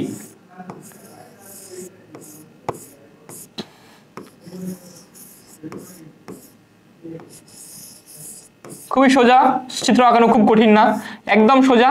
হ্যাঁ, এই যে আঁকাই দিলাম, এর মধ্যে স্টোমা দিয়ে দিলাম, শেষ। এটা চিত্র হচ্ছে ওয়াই। তো আমাদের প্রশ্ন হচ্ছে চিত্র এক্স এর গঠন ব্যাখ্যা করো। আমাদের চিত্র চিনতে পারলে তো কোনো সমস্যা হবে না। হ্যাঁ, তো আমরা খুব ভালোভাবে এর আগে হচ্ছে কি মাইটোকন্ড্রিয়া চিত্র অঙ্কন, গঠন, বর্ণনা এবং গুরুত্ব পড়েছি। তো আমরা কি চিত্র এক্স এর গঠন ব্যাখ্যা করো, এখানে চিত্র এক্স কি, চিত্র এক্স হচ্ছে মাইটোকন্ড্রিয়া, আমরা কি পড়ে ফেলেছি, কোনো সমস্যা নাই। আগে যে আমরা হচ্ছে মাইটোকন্ড্রিয়া গঠন মনে করছি, খুব সুন্দর করে দেখে নিবা, শেষ। এরপরে হচ্ছে উক্ত জীবনে বা হচ্ছে যে আমাদের জীবনে ওয়াই এর গুরুত্ব বিশ্লেষণ করো। আমাদের জীবনে ওয়াই এর গুরুত্ব, এখন আমাদের দেখতে হবে যে ওয়াই কি জিনিস। ওয়াই যদি না চিনতে পারি তাহলে তো হবে না, ওয়াই আমাদের চিনতে হবে। ওয়াই হচ্ছে আমাদের কি ক্লোরোপ্লাস্ট। তো জীবনে ওয়াই এর গুরুত্ব বিশ্লেষণ করো। এই যে আমরা ক্লোরোপ্লাস্টের গুরুত্ব পড়েছি। হ্যাঁ, এই যে আমাদের খাদ্য তৈরি হচ্ছে, খাদ্য তৈরি করে আমাদের হচ্ছে খাদ্য দিচ্ছে, এবং উদ্ভিদ নিজেও খাদ্য গ্রহণ করে বেঁচে থাকতেছে, আমাদের হচ্ছে যে আমরা বেঁচে থাকতেছি, আমরা জীবন ধারণ করতেছি। এছাড়াও পরিবেশ সংরক্ষণে একটা গুরুত্বপূর্ণ ভূমিকা আছে, যে আমাদের যেটা বলেছি আমরা কিছুক্ষণ আগে বললাম যে এটা কার্বন ডাইঅক্সাইড শোষণ করে এবং অক্সিজেন ছেড়ে দেয়। এই অক্সিজেন ছেড়ে দেওয়ার ফলে কি হয়, আমরা অক্সিজেন গ্রহণ করতে পারি, পরিবেশে একটা অক্সিজেন কার্বন ডাইঅক্সাইডের ভারসাম্য রক্ষা হয়। এর ফলে কি আমাদের ব্যাপক গুরুত্ব রয়েছে, কোনো সমস্যা নাই, খুবই ইজি প্রশ্ন। এরপরে চলে যাই আমরা, এরপরে যে আমাদের চিত্রগুলো ছিল এটা মিশে গেছে। এরপরে যে চিত্রটা ছিল সেটা হচ্ছে আমাদের এখানে একটা গঠন দেওয়া ছিল, এরকম গঠন।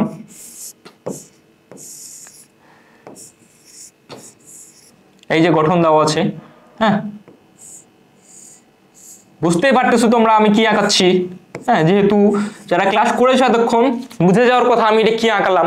এই যে এটাই ছিল আমাদের, এটা কি, এটা হচ্ছে আমাদের এ, এটাই হচ্ছে আমাদের চিত্র, এটাই চিত্র এ। এরপরে আমরা কি পাচ্ছি, এরপরে আমরা হচ্ছে চিত্র বি পাবো।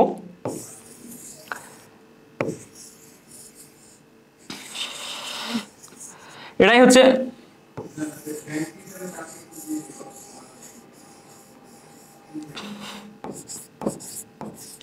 এটা হলো আমাদের চিত্র বি।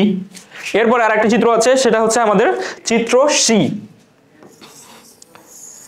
এটাই হচ্ছে আমাদের কি চিত্র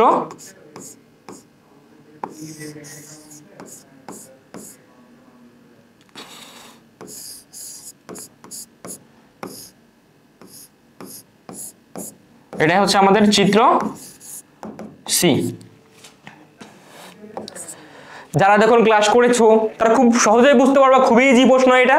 প্রথম কি বলছে, প্রথম ক নাম্বার দেখি, অ্যারেনকাইমা কি জিনিস। হ্যাঁ, অ্যারেনকাইমা হচ্ছে, আমরা টিস্যুর মধ্যে পড়বো, অ্যারেনকাইমা হচ্ছে আমাদের যে জলজ উদ্ভিদে বড় বড় বায়ুকুঠি থাকে। এই বড় বড় বায়ুকুঠি যুক্ত আমাদের যে প্যারেনকাইমার টিস্যুগুলো আছে সেগুলোকেই বলা হচ্ছে আমাদের অ্যারেনকাইমা। এরপরে দেখো আমাদের প্যারেনকাইমাকে সরল টিস্যু বলা হয় কেন? আমাদের যে প্যারেনকাইমা গুলো আছে সেগুলোকে সরল টিস্যু বলা হচ্ছে কেন? আমাদের প্যারেনকাইমা কোষগুলো কি জীবিত, সমব্যাসীয় এবং কি সবগুলাই দেখতে একই রকম। হ্যাঁ, তাহলে আমরা লিখবো কিভাবে? প্রথমে আমরা যেটা লিখে দেবো সেটা হচ্ছে আমাদের প্যারেনকাইমার, হ্যাঁ, আমাদের যে সরল টিস্যু আছে সরল টিস্যুর সংজ্ঞা লিখে দেবো। সরল টিস্যুর সংজ্ঞা কি লিখবো? যে কোষগুলো একগুচ্ছ কোষ, যারা কি একই জায়গা থেকে উদ্ভূত হয়, উৎপন্ন হয় এবং দেখতে সবগুলো কোষ একই রকম, তাদেরকে সরল টিস্যু বলছে। সেহেতু আমাদের প্যারেনকাইমা, আমাদের যে প্যারেনকাইমা কোষগুলো আছে এই কোষগুলো কি জীবিত, সমবেশীয় এবং দেখতে একই রকম, সেহেতু কি এরা হচ্ছে আমাদের সরল টিস্যু। এরপরে হচ্ছে আমাদের এর গঠন ব্যাখ্যা করো। এ কি, আমরা যদি চিনতে পারি এ কি জিনিস তাহলে আমরা খুবই সুন্দর করে বুঝতে পারবো এবং লেখা খুবই সোজা। এটা কিছুক্ষণ আগেই আমরা এই সম্পর্কে জেনেছি, সেটা হচ্ছে এ কি, এ হচ্ছে আমাদের কোষ প্রাচীর। হ্যাঁ, কোষ প্রাচীরে যে তিনটা স্তর আছে, হ্যাঁ, আমাদের হচ্ছে সেলুলোজ, হেমিসেলুলোজ, লিগনিন, পেকটিন দিয়ে তৈরি। এই যে সুন্দর করে গঠনটা শিখলাম কিছুক্ষণ আগে, সুন্দর করে লিখে দিবা, একদম কি ফুল মার্ক পেয়ে যাবা। হ্যাঁ, এবং অবশ্যই অবশ্যই চিত্র দিতে হবে। বিভিন্ন গাইডে অনেক সময় শুধু বর্ণনা দেওয়া আছে, কোনো চিত্র নাই, অবশ্যই চিত্র দিতে হবে। চিত্র না দিলে কি মার্কস কমে যাবে। এরপরে কি আছে, বি এবং বি ও সি চিহ্নিত সাইটোপ্লাজমীয় অঙ্গাণুর গুরুত্ব। এটা কি, এটা হচ্ছে আমাদের অঙ্গাণুর গুরুত্ব উদ্ভিদ জীবনে অপরিসীম বিশ্লেষণ করো। ওদের কি আমাদের অঙ্গাণু বি এবং সি, আমাদের কি অঙ্গাণু বি এবং সি কি দেখো তো। আমাদের বি অঙ্গাণুটা হচ্ছে আমাদের এটা, সেটা হচ্ছে আমাদের মাইটোকন্ড্রিয়া এবং সি হচ্ছে আমাদের ক্লোরোপ্লাস্ট। আমরা খুবই সুন্দর করে পড়েছি মাইটোকন্ড্রিয়া এবং ক্লোরোপ্লাস্টের আমাদের গুরুত্ব, আমাদের হচ্ছে জীবনে কতটুকু, পরিবেশ সংরক্ষণে কতটুকু। তো আমাদের যতগুলো আমাদের গুরুত্ব পড়েছি, গুরুত্ব উদ্ভিদ জীবন অপরিসীম। এই উদ্ভিদ জীবনের মধ্যে ওই যে আমাদের শ্বসন প্রক্রিয়াগুলো আছে, হ্যাঁ, আমাদের অক্সিজেন গ্রহণ করতেছে, হ্যাঁ, কার্বন ডাই অক্সাইড গ্রহণ করতেছে, অক্সিজেন ছাড়তেছে, আমাদের হচ্ছে কি ক্লোরোপ্লাস্টের মাধ্যমে উদ্ভিদ খাবার তৈরি করতেছে এবং কি বেঁচে থাকতেছে। এই যে সব প্রসেসগুলা আমরা গুরুত্বগুলো পড়েছি, এই গুরুত্বগুলো সুন্দর করে লিখে দিতে হবে। তাহলে কি আমরা ফুল মার্কস পেয়ে যাবো এখানে। এরপরে আমরা চলে যাই এমসিকিউতে। হ্যাঁ, কিছু কিছু এমসিকিউ দেওয়ার চেষ্টা করছি যেগুলো কি বিভিন্ন বোর্ড প্রশ্নের জন্য খুবই গুরুত্বপূর্ণ। আমরা চেষ্টা করি, হ্যাঁ, যে মাইটোকন্ড্রিয়ার ভেতরের স্তরের ভাঁজকে কি বলে। আমরা কিছুক্ষণ আগেই পড়লাম এবং কি এগুলো খুবই ইজি জিনিস, যে মাইটোকন্ড্রিয়ার যে ভেতরের ভাঁজ আছে, এই যে আমরা দেখলাম মাইটোকন্ড্রিয়া, হ্যাঁ, মাইটোকন্ড্রিয়া এই যে আছে, একটা যদি মাইটোকন্ড্রিয়া অঙ্কন করি, এই একটা মাইটোকন্ড্রিয়া, এই যে আমাদের ভেতরের ভাঁজ হয়ে গেল, এরকম ভাঁজ হয়ে গেল, এই যে ভাঁজ হয়ে গেল, হ্যাঁ, এই যে ভাঁজ ভাঁজ ভাঁজ, এই যে আমাদের ভিতরের যে ভাঁজ হয়ে গেল, এই ভাঁজ হওয়া অংশটাকে কি বলে? অবশ্যই তোমরা কমেন্টে জানাবা। যে ভেতরে যে ভাঁজ হয়ে যাচ্ছে সেটাকে কি বলতেছে। আমরা এর আগেও লেকচারেও পড়েছি এটা। হ্যাঁ, যারা হচ্ছে যে ভুলে গেছো লেকচারটাকে আবার কি স্কিপ করে আবার হচ্ছে যে আমাদের মাইটোকন্ড্রিয়া অংশটুকু দেখে অবশ্যই কমেন্টে উত্তরটা জানাবা। এই যে আমাদের ভাঁজ আছে সেখানেও সুন্দর করে মার্ক করা আছে, এটাকে কি বলতেছে অবশ্যই জানাবা। এরপরে আমাদের জলজ উদ্ভিদের বড় বড় বায়ু কুঠুরিযুক্ত প্যারেনকাইমাকে কি বলে? পূর্বের সৃজনশীলে ক নাম্বার ছিল এটা, যে জলজ উদ্ভিদের বড় বড় বায়ুকুঠুরিযুক্ত যে আমাদের প্যারেনকাইমা কোষগুলো আছে সেগুলোকে কি বলে? তো এটাও আমাদের পড়া হয়ে গেছে, সেটা আবার বলে দিব না। অবশ্যই তোমরা ক্লাসে কতটুকু মনোযোগ ছিলা এটা বোঝার জন্যই তোমরা কি কমেন্ট করবা, হ্যাঁ, যে আমাদের 2 নম্বর প্রশ্ন, এটা 2 নম্বর প্রশ্নের উত্তর কি হবে, 2 নম্বর এমসিকিউর উত্তর হবে ক খ গ ঘ, যেটা হবে সুন্দর করে কমেন্ট করে দিবা। এরপরে পরের এমসিকিউ চলে যাই। প্লাস্টিড, প্লাস্টিডের কাজ কি? প্লাস্টিডের কাজ সম্পর্কে বিশদভাবে বর্ণনা করা হয়েছে, বিশেষভাবে আলোচনা করা হয়েছে, এখন আবার বলতেছি না।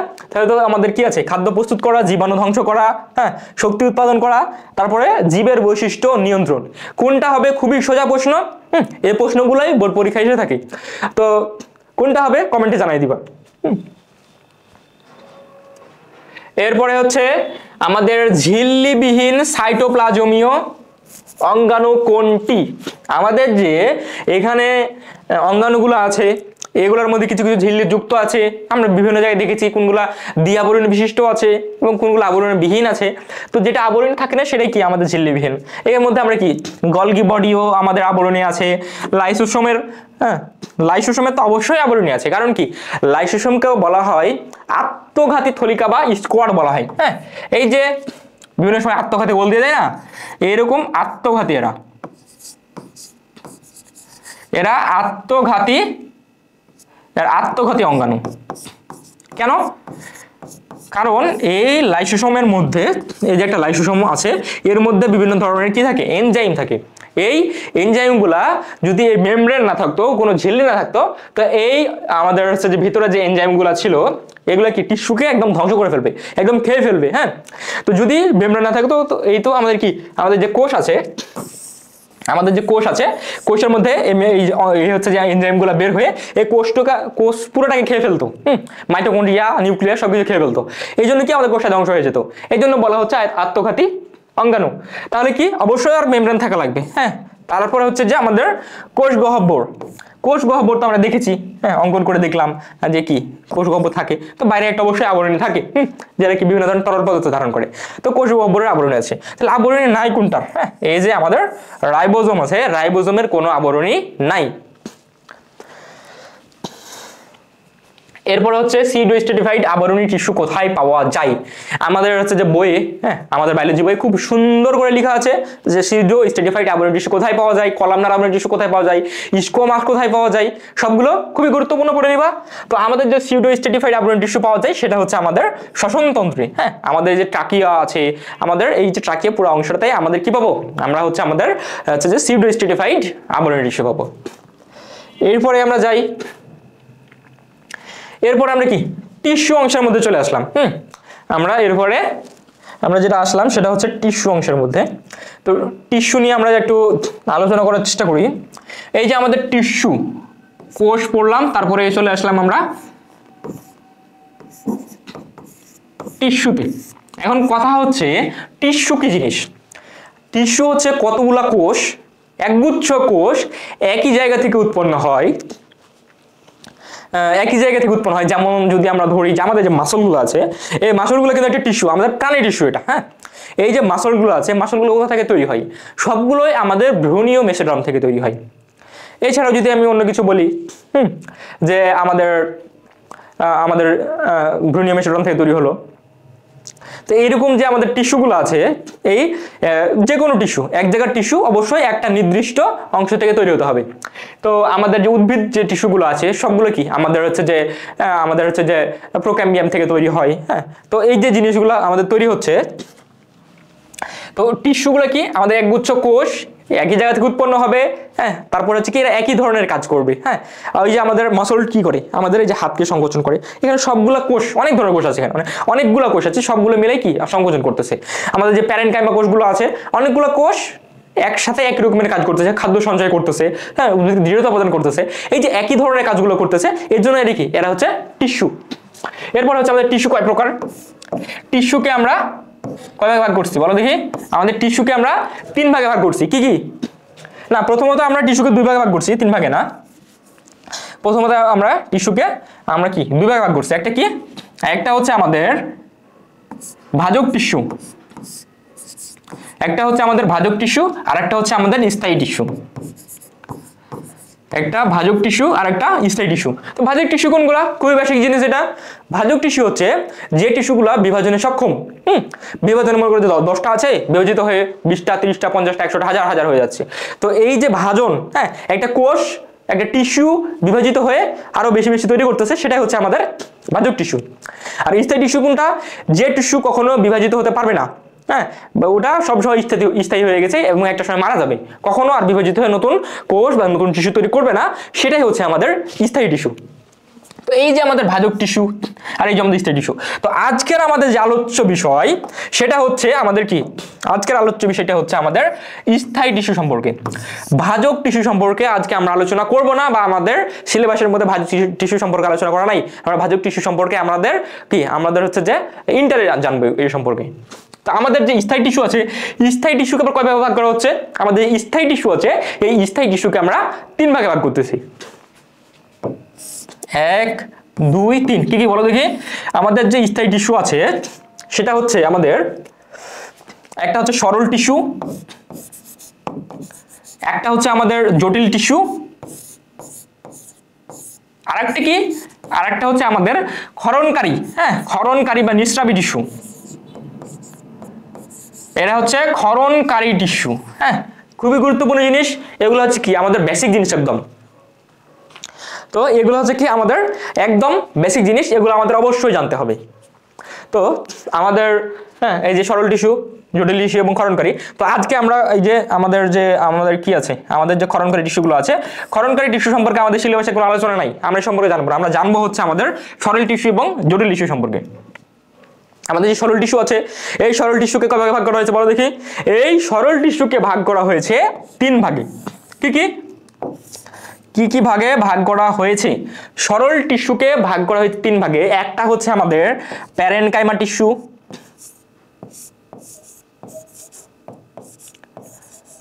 একটা প্যারেনকাইমা, একটা কি কোলেনকাইমা, প্যারেনকাইমা,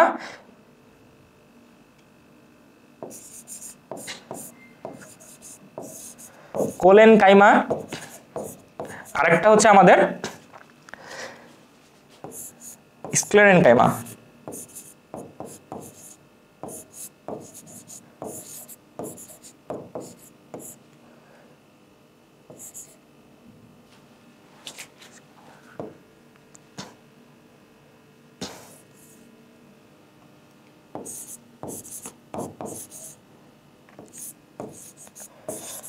স্ক্লেরেনকাইমা।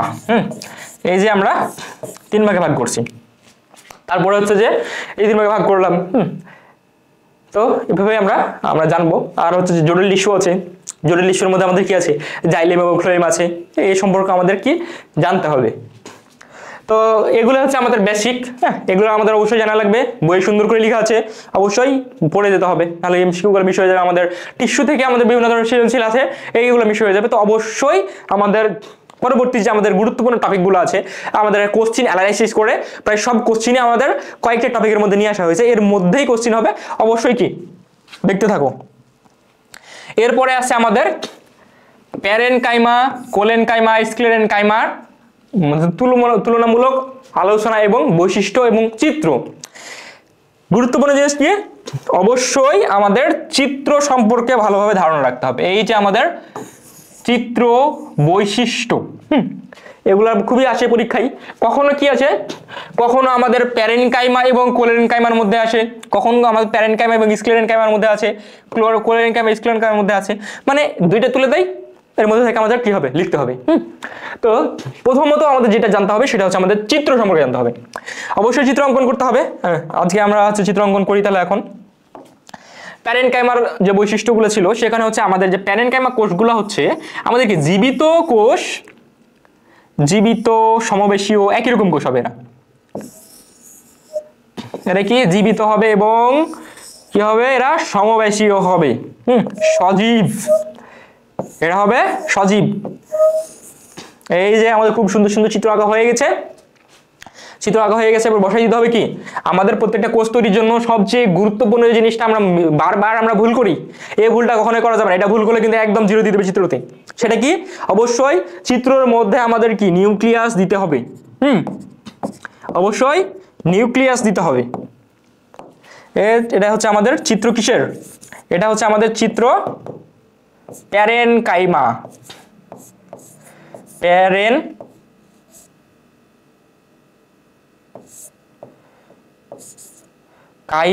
হ্যাঁ।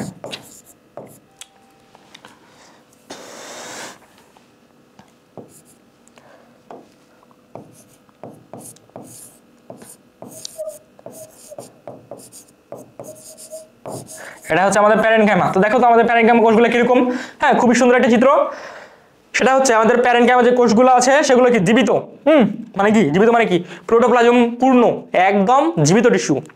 তো এই কোষগুলো হচ্ছে জীবিত সমাবেশীয়। প্রত্যেকটা কোষ কি হতে হবে? সমান হতে হবে, একদম তেড়া বেড়া ছোট বড়, হ্যাঁ ওইগুলো চলবে না। একদম প্রত্যেকটা কোষই হতে হবে আমাদের সমান হতে হবে, সমবেশীয় হতে হবে। তারপরে এদের মধ্যে কি হবে? এটা হচ্ছে আমাদের নিউক্লিয়াস, মার্ক করে দেবো সুন্দর করে। এটা নিউক্লিয়াস। এরপরে কি? এটা হচ্ছে আমাদের হচ্ছে কোষ, নিউক্লিয়াস, কোষ, এর মধ্যে কি প্রোটোপ্লাজম আছে, এভাবে ডট ডট দিয়ে দিবা, ডট ডট অবশ্যই দিতে হবে। এবং টিস্যু তাহলে কি আমাদের নিউক্লিয়াসটা একটু বড় করে দিতে হবে, হ্যাঁ, নাহলে নিউক্লিয়াস তো বোঝা যাচ্ছে না। এগুলো কি নিউক্লিয়াস। এরপরে আমাদের প্যারেনকাইমা কোষের জন্য আর একটা গুরুত্বপূর্ণ জিনিস, এবং কি বলা হচ্ছে সবচেয়ে গুরুত্বপূর্ণ জিনিস, সেটা হচ্ছে এই যে প্যারেনকাইমা কোষগুলো আছে, সমবেশীয় কোষগুলো আছে, এই কোষগুলোর মধ্যে আমাদের কি থাকবে? অন্তঃকোষীয় ফাঁকা জায়গা থাকবে। এই যে আমাদের অন্তঃকোষীয় ফাঁকা জায়গা,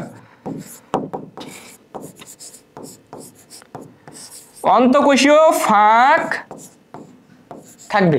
এটা হচ্ছে আমাদের প্যারেনকাইমা টিস্যুর খুবই গুরুত্বপূর্ণ জিনিস। অন্তঃকোষীয় ফাঁক অবশ্যই থাকবে। অন্য কোনো টিস্যুতে আমাদের কোলেনকাইমাতে অন্তঃকোষীয় ফাঁক থাকতে পারে অথবা নাও থাকতে পারে, কিন্তু প্যারেনকাইমাতে সব জায়গাতে আমাদের অন্তঃকোষীয় ফাঁক থাকবে। এটাই হচ্ছে আমাদের চিত্র দেখে একমাত্র চিনার, হ্যাঁ একমাত্র চিনা যায় এটা দেখে, অন্তঃকোষীয় ফাঁক থাকবে। তারপরে হচ্ছে আমাদের কোলেনকাইমা আঁকার চেষ্টা করি। কোলেনকাইমা চিত্রগুলা, হ্যাঁ এরা হচ্ছে সমবেশীয় না, এর বিভিন্ন ধরনের হয়ে থাকে। এদের মধ্যে অন্তঃকোষীয় ফাঁক থাকতে পারে, আবার কি নাও থাকতে পারে, কিন্তু এদের কি, এদের হচ্ছে নিউক্লিয়াস থাকবে।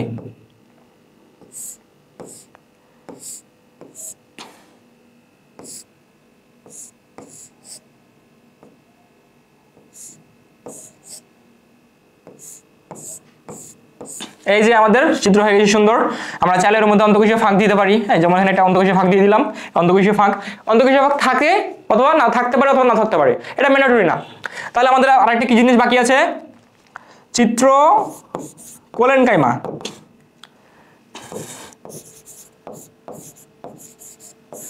কোলেনকাইমা আরেকটা কি জিনিস বাকি আছে? অবশ্যই আমাদের কি দিতে হবে? এখানে আমাদের নিউক্লিয়াস দিতে হবে। নিউক্লিয়াস না দিলে কিন্তু চিত্র হবে না। চিত্র কোলেনকাইমা, হ্যাঁ মার্ক করে দেবো নিউক্লিয়াস। হ্যাঁ আমাদের কি মার্ক করে দেবো? এটা হচ্ছে নিউক্লিয়াস, এটা হচ্ছে কোষ। হ্যাঁ এই কোষগুলো কি? কোষগুলো নলাকার হতে পারে, হ্যাঁ তোমার হচ্ছে যে বিভিন্ন হচ্ছে যে পঞ্চভুজীয়, চতুর্ভুজীয় হতে পারে। আর অন্তঃকোষীয় ফাঁক থাকতে পারে, নাও থাকতে পারে। এটা হচ্ছে আমাদের কোলেনকাইমা। এবার স্ক্লেরেনকাইমা চিত্র দেখি। স্ক্লেরেনকাইমা চিত্র দেখে আমরা বুঝতে পারবো এটা স্ক্লেরেনকাইমা। কি দেখে বুঝবো? এদের যে কোষগুলো আছে,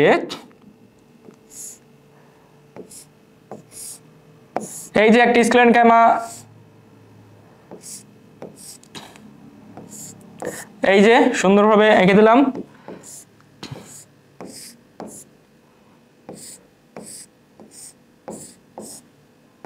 এদের মধ্যে কোনো অন্তঃকোষীয় ফাঁক থাকবে না, একদম পরিপূর্ণ থাকবে এরা,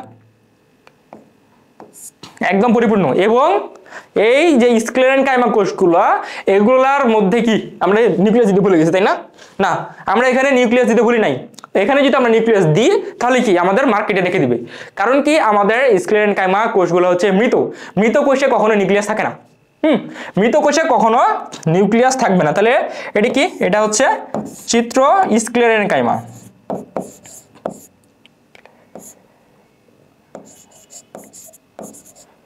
স্ক্লেরেনকাইমা টিস্যু এটা। এখানে কোনো অন্তঃকোষীয় ভাগ থাকবে না, কোনো নিউক্লিয়াস থাকবে না, এখানে কোনো প্রোটোপ্লাজম থাকবে না। এটাই হচ্ছে আমাদের স্ক্লেরেনকাইমা। অবশ্যই আমাদের তিনটা চিত্র দেখতে হবে। কি কি দেখলাম? আমাদের প্যারেনকাইমা কোষগুলো চিনার একমাত্র উপায় হচ্ছে, গুরুত্বপূর্ণ উপায় হচ্ছে এদের কি অন্তঃকোষীয় ফাঁক অবশ্যই থাকবে এদের ক্ষেত্রে। অন্তঃকোষীয় ফাঁক থাকবে। এদের অন্তঃকোষীয় ফাঁক থাকতে পারে অথবা নাও থাকতে পারে, এবং এদের কি, এদের হচ্ছে যে নিউক্লিয়াস থাকবে। কোলেন কাইমা চিনার খুবই সুন্দর বৈশিষ্ট্য হচ্ছে এদের নিউক্লিয়াস থাকবে এবং আমাদের কোষগুলা কিন্তু কি সমবেশীয় না, একদম অসম আকৃতির। এবং আমাদের এটা এর মধ্যে পার্থক্য কি, কোলেন কাইমাও তো তোমার কি অসম আকৃতির, এটা অসম আকৃতির। তাহলে চিনবো কিভাবে, আমরা চিনবো আমাদের কোলেন কাইমাতে নিউক্লিয়াস থাকবে আর আমাদের স্ক্লেন কাইমাতে কোনো নিউক্লিয়াস থাকবে না। খুবই সুন্দর, খুবই সোজা এবং খুবই কি ইজি। এরপরে আমরা দেখব আমাদের বৈশিষ্ট্য চিত্র এবং তুলনামূলক আলোচনা করতে হবে। এটা খুবই আসে পরীক্ষাতে, তুলনামূলক আলোচনাটা অবশ্যই খুব সুন্দরভাবে জানতে হবে। তুলনামূলক আলোচনা, এই যে আমাদের যদি গয়ে আসে তো আমরা দিব কয়েকটা পয়েন্ট দেবো, গয়ে আসলে আর কয়েকটা পয়েন্ট বাড়িয়ে দেবো। তো আমাদের তুলনামূলক আলোচনাটাও সম্পর্কে খুব ভালো ধারণা রাখতে হবে। কখনো দেখা যায় কি, এটা কি, এটা হচ্ছে আমাদের বৈশিষ্ট্য, হ্যাঁ এটা হচ্ছে আমাদের বৈশিষ্ট্য। তো প্যারেনকাইমা কখনো প্যারেনকাইমা ভার্সেস কোলেনকাইমা দেয়, কখনো কোলেনকাইমা ভার্সেস স্ক্লেনকাইমা দেয়, কখনো প্যারেনকাইমার সাথে আমাদের স্ক্লেনকাইমা দিতে পারে।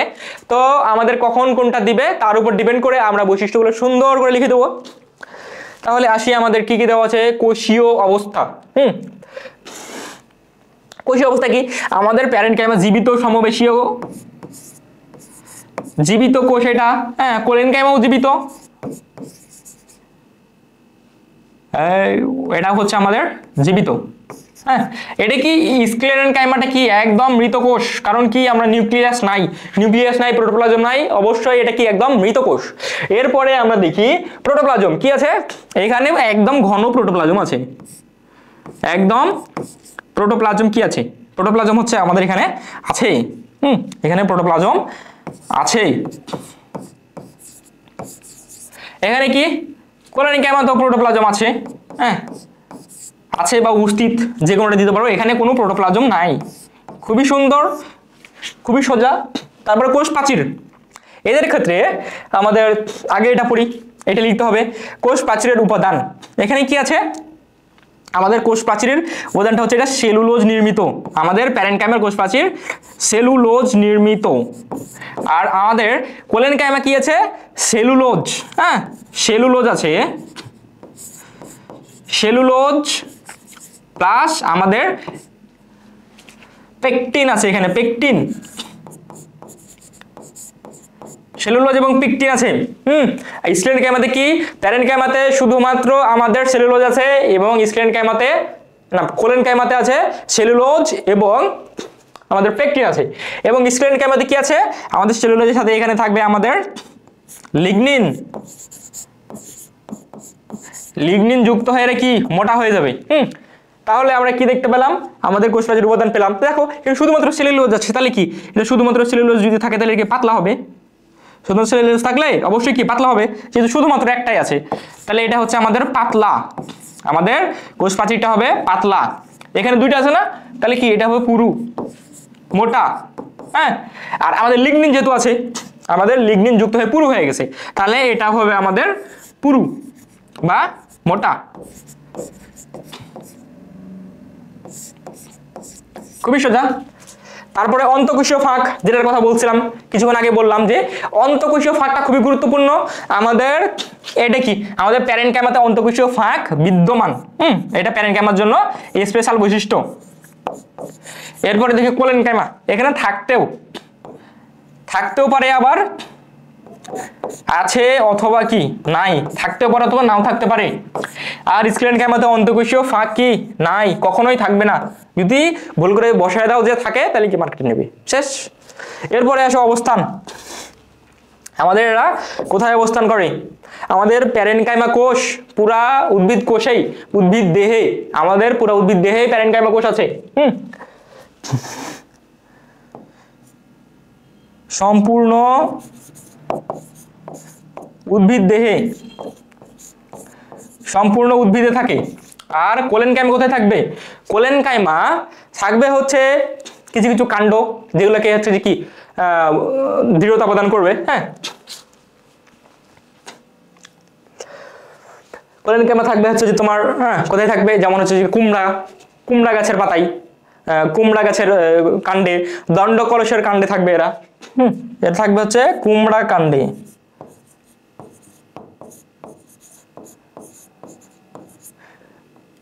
অথবা দণ্ড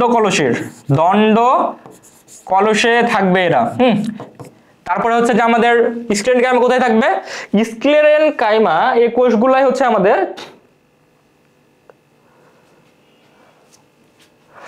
যে স্ক্লেরেন কাইমা কোষগুলো আছে,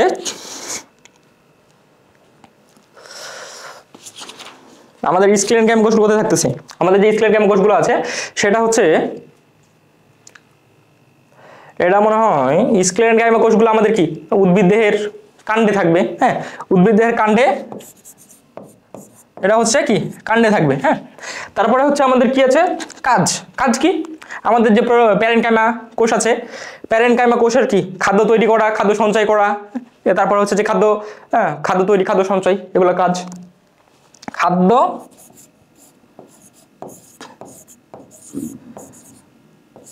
তৈরি, খাদ্য সঞ্চয়, হ্যাঁ, খাদ্য তৈরি সঞ্চয়, এটা কি করে? এরা হচ্ছে দৃঢ়তা প্রদান করে। আর স্ক্লেরেন কাইমা কি করে? এরাও দৃঢ়তা প্রদান করে। এই যে আমাদের গুরুত্বপূর্ণ জিনিসগুলো শেষ হয়ে গেল। তারপরে আমরা এর সাথে আমাদের কি আরেকটা জিনিস অ্যাড করতে পারি। কি জিনিস অ্যাড করতে পারি? যে নিউক্লিয়াস আমরা অ্যাড করতে পারি এটার সাথে। এদের হচ্ছে কি নিউক্লিয়াস আছে, এদেরও নিউক্লিয়াস আছে, এদের কি এদের নিউক্লিয়াসটা হচ্ছে নাই। হ্যাঁ, এরকম ভাবে আমরা যেগুলো পড়লাম এই জিনিসগুলো সুন্দর করে আমরা বর্ণনা করে দেবো, আমাদের কাজ হয়ে যাবে এবং কি ফুল মার্কস পাওয়া যাবে। এবং যদি বৈশিষ্ট্য চাই তো অবশ্যই সুন্দর করে নিচে আমরা কি চিত্র অঙ্কন করে দেবো। 3টে চিত্র, খুব বেশি সময় লাগবে না, খুবই সুন্দর হতে হবে কোনো কথা নাই, কিন্তু চিত্র অঙ্কন করতে হবে। এরপর হচ্ছে ট্রাকিড এবং ভেসেলের বৈশিষ্ট্য।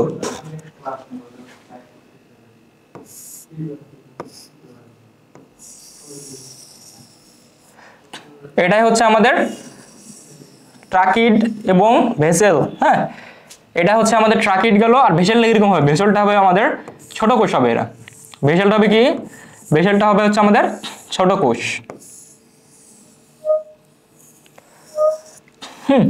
চৌআকৃতির কোষ। আর এটা লম্বা হবে, এটা কি খাটো কোষ, খাটো। তো এটাই হচ্ছে আমাদের ট্রাকিড আর এটাই হচ্ছে আমাদের ভেসেল। চিত্র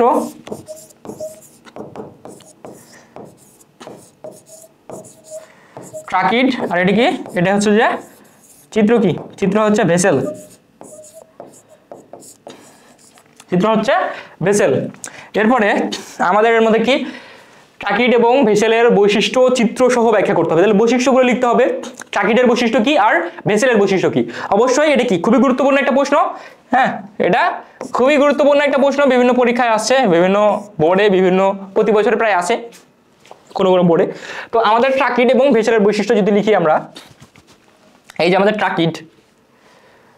ট্রাকিডের কথা যদি আমরা বলি, ট্রাকিড আর এটা হচ্ছে আমাদের ভেসেল। ট্রাকিড আর ভেসেলের কথা যদি বলি তো 1 নাম্বার কি আমাদের ট্রাকিডটা হচ্ছে এদের বৈশিষ্ট্য, এরা হচ্ছে লম্বা অনেক। হ্যাঁ, ট্রাকিডটা হচ্ছে লম্বা আর এরা হচ্ছে কি, এরা হচ্ছে ভেসেলটা হচ্ছে খাটো। ভেসেলটা কি খাটো। তারপরে 2 নাম্বার যদি দিই, এদের কি হবে? লম্বা এবং খাটো। তারপরে এরা হচ্ছে এক প্রান্ত সরু হবে, সরু প্রান্ত। আর এদেরটা কি হবে? 2 নাম্বারটা, এরা খাটো উদ্ভিদ। হ্যাঁ, খাটো এবং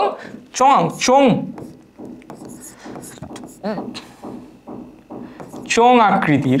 মানে ফাঁপা, ভেতরটা হবে ফাঁপা, চোং অথবা ফাঁপা। ফাঁপা মানে কি? এদের ভেতরটা ফাঁকা, কোনো কিছুই নাই এর মধ্যে, প্রোটোপ্লাজম নাই। প্রোটোপ্লাজম কি হয়ে গেছে? শুকিয়ে গেছে। তাহলে এর পরবর্তীতে আমরা কি লিখবো? 3 নাম্বার, এর মধ্যে কি আছে? আমাদের প্রোটোপ্লাজমের কথাই বলি।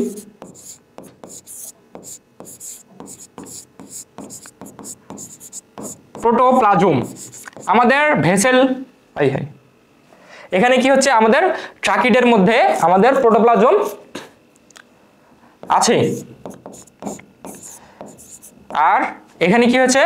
এখানে হচ্ছে প্রোটোপ্লাজম ক্রমশ শুকিয়ে যায়। এরা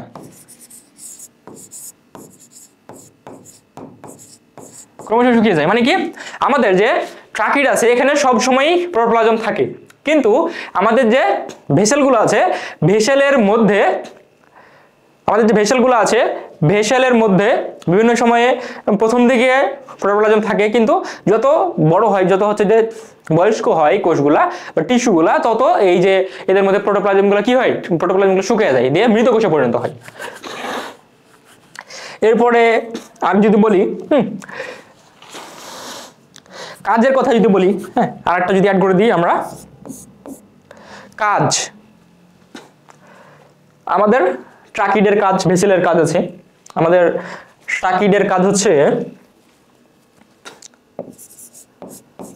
খাদ্য সঞ্চয়, তারপর হচ্ছে কোষ রস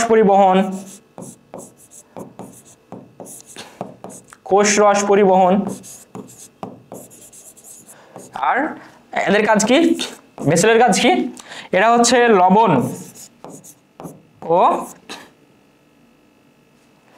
লবণ এবং পানি ও খনিজ লবণ পরিবহন করে। পানি এবং খনিজ লবণ পরিবহন করে। এভাবে কি আমরা ট্রাকিড এবং ভেসেলের চিত্র এইভাবে করে চিত্র এঁকে দিলে আমরা কি সুন্দরভাবে হয়ে যাবে, চিত্র এবং বৈশিষ্ট্যগুলো সুন্দরভাবে আমরা আলোচনা করব। পরবর্তীতে চলে যাই, পেশি টিস্যুর প্রকারভেদ এবং গঠন বৈশিষ্ট্য বর্ণনা করো চিত্রসহ। পেশি টিস্যু কি, আমাদের যে পেশি টিস্যু আছে দেখি, এটা হচ্ছে যে প্রাণী। তো পেশি টিস্যুর মধ্যে আমাদের যে মাসলগুলো আছে এগুলো পেশি। আমাদের পেশি টিস্যুর মধ্যে কি কি আছে, 3 ধরনের পেশি টিস্যু আছে। কি 3 ধরনের আছে, একটা হচ্ছে আমাদের যেটা স্কেলিটাল মাসল, হ্যাঁ এই যে আমাদের এই মাসলগুলো আছে এগুলো কি স্কেলিটাল মাসল বা কঙ্কাল পেশি বলা হয়। কেন? কারণ এটা কঙ্কালের সাথে সংযুক্ত থাকে। এছাড়া আর কি আছে, এর আর একটা নাম আছে, সেটার নাম হচ্ছে ঐচ্ছিক পেশি। আমি ইচ্ছা করলে এটা কি সংকোচন প্রসারণ করতে পারি, হ্যাঁ ইচ্ছা করলে আমরা সংকোচন প্রসারণ করতে পারছি, সেজন্য এটা হচ্ছে কি ঐচ্ছিক পেশি। কিন্তু আমাদের আরো এক ধরনের পেশি আছে যেগুলো হচ্ছে কি আমরা ইচ্ছা করলে নাড়াচাড়া করতে পারি না। যেমন আমাদের হার্ট আছে, আমাদের হার্ট এটা স্পেশাল ধরনের ঐচ্ছিক অনৈচ্ছিক পেশি। আমাদের যে পাকস্থলীর পেশিগুলো আছে, আমাদের পাকস্থলীর পেশি আমি ইচ্ছা করলেও কি নাড়াতে পারবো না। হ্যাঁ আমি যদি এখন ইচ্ছা করি যে পাকস্থলী খুব বেশি পেরিস্টালসিস করাবো, হ্যাঁ খুব বেশি নাড়াচাড়া করবো, পারবো না। তো আমাদের যে পাকস্থলী, ক্ষুদ্রান্ত্র, এই যে পেশিগুলো আছে, এই পেশিগুলো আমরা ইচ্ছা করলেই আমরা নাড়াচাড়া করতে পারি না, এই জন্য অনৈচ্ছিক পেশি, ইচ্ছার বাইরে। এরপর এক ধরনের পেশি আছে, সেটা কি স্পেশাল পেশি, যেটা হচ্ছে আমাদের হৃদপেশি, আমাদের হার্টে আছে। এই হার্টের পেশিটা হচ্ছে আমাদের হৃদপেশির স্পেশাল বৈশিষ্ট্য সম্পন্ন। এটা ঐচ্ছিকও না আবার অনৈচ্ছিক না, গঠনগতভাবে এরা ঐচ্ছিক কিন্তু কার্যগতভাবে এরা অনৈচ্ছিক। হ্যাঁ এরা কি নিজের মতো চলাচল করে, অনৈচ্ছিক পেশির মতো এরা কাজ করে। তো আমাদের 3 ধরনের আছে প্রকারভেদ গঠন। একটা হচ্ছে আমাদের ঐচ্ছিক পেশি, একটা হচ্ছে আমাদের অনৈচ্ছিক পেশি,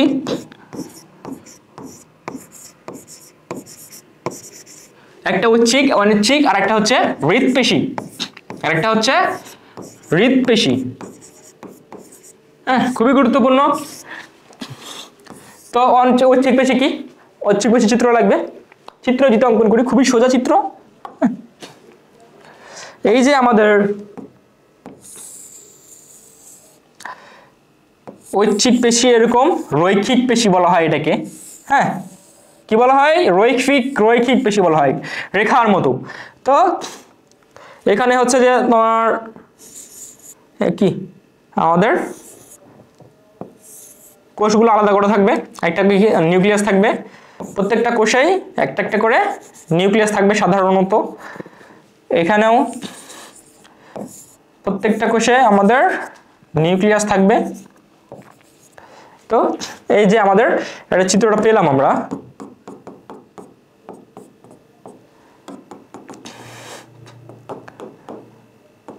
এটা হচ্ছে মাইক্রোফিব্রিল। তো এটা হচ্ছে চিত্র, কিসের চিত্র, এটা হচ্ছে আমাদের ঐচ্ছিক পেশি, এটাই আমাদের ঐচ্ছিক পেশি। এর পরবর্তীতে আমরা যদি দেখি আমাদের অনৈচ্ছিক পেশি আছে। অনৈচ্ছিক পেশিগুলো কি, আমাদের অনৈচ্ছিক পেশিগুলো হচ্ছে আমাদের, হ্যাঁ খুবই এটা আসে, অনৈচ্ছিক পেশির আকৃতি কিরকম, অনৈচ্ছিক পেশিগুলো হচ্ছে আমাদের স্পিন্ডল শেপ অথবা মাকু আকৃতির। হ্যাঁ এই যে একটা আমাদের অনৈচ্ছিক পেশি হয়ে গেল, এর কেন্দ্রে একটা সুন্দর নিউক্লিয়াস থাকবে। এটা আমাদের অনৈচ্ছিক পেশি। আমরা কি দিব, সাইটোপ্লাজম দিয়ে দিব। শেষ। চিত্র অনৈচ্ছিক পেশি।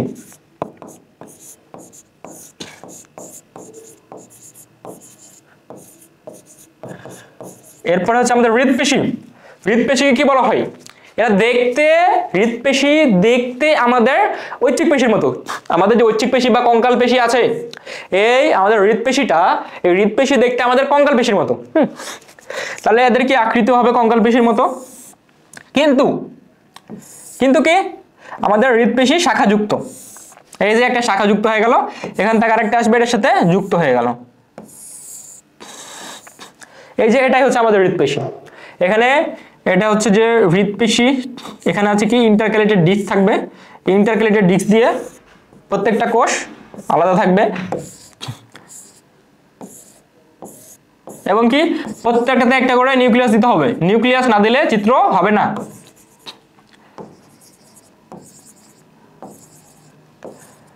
এগুলো কি? এটা হচ্ছে যে ইন্টারক্যালেটেড ডিস্ক। এটা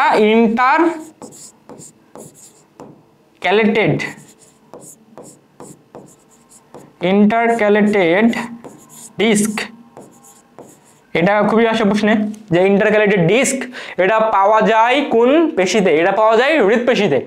এটার জন্য কি আমাদের হৃৎপিণ্ড ছন্দময় সংকোচন প্রসারণ হয়, ইন্টারক্যালেটেড ডিস্ক থাকে ওই জন্য। হ্যাঁ, তো এটা হচ্ছে কি চিত্র আমাদের হৃদপেশি।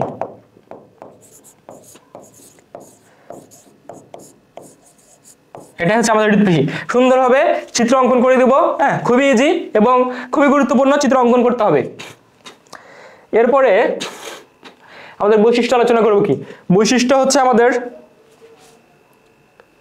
আমাদের বৈশিষ্ট্য হচ্ছে আমাদের এখানে আমাদের হৃদপেশি, যেটা আমাদের যে স্কেলেটাল পেশিগুলো আছে, স্কেলেটাল পেশি হচ্ছে আমাদের, স্কেলেটাল পেশির কাজ কি? স্কেলেটাল পেশি হচ্ছে আমাদের অস্থির সাথে সংযুক্ত, কঙ্কালের সাথে সংযুক্ত। এরা আমাদের হচ্ছে ইচ্ছা মতো আমরা সংকোচন প্রসারণ করতে পারি। আমাদের হচ্ছে যে অনিচ্ছিক পেশি, ইচ্ছা মতো সংকোচন প্রসারণ করতে পারি না।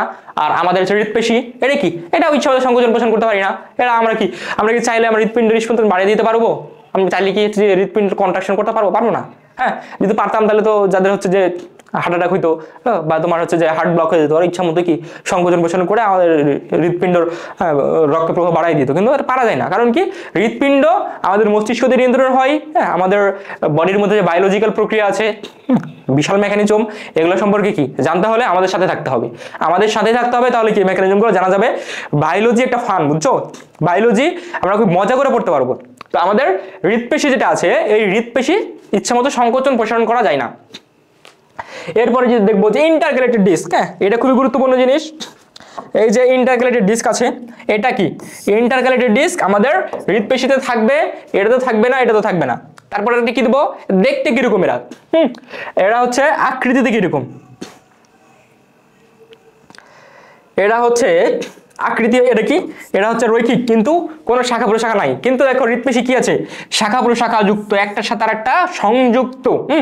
শাখা প্রশাখা যুক্ত না, কিন্তু এরা কি? এরা আবার হচ্ছে মাকু আকৃতির। তারপর হচ্ছে কোথায় লোকেশন, কোথায় এদের লোকেশন হচ্ছে? এরাই যে আমাদের বাইরে যে স্কেলেটাল গুলো আছে, আমাদের লিম্ফ, হ্যাঁ, আমাদের হাত পা, এগুলোতে যেগুলো আছে সেগুলো হচ্ছে আমাদের ঐচ্ছিক পেশি বা রৈখিক পেশি। অনৈচ্ছিক পেশি কোথায় আছে? অনৈচ্ছিক পেশি আছে আমাদের হচ্ছে যে পাকস্থলী আছে, ক্ষুদ্রান্তে, বৃহদন্ত্রে। হ্যাঁ, আমাদের হচ্ছে যে ভিতরে যে অঙ্গাণুগুলো আছে সেগুলো সবগুলো অনৈচ্ছিক পেশিতে তৈরি। আর হৃদপেশি কোথায় আছে? হৃদপিণ্ডে আছে। এইভাবে করে কি আমাদের সবকিছু বলতে হবে।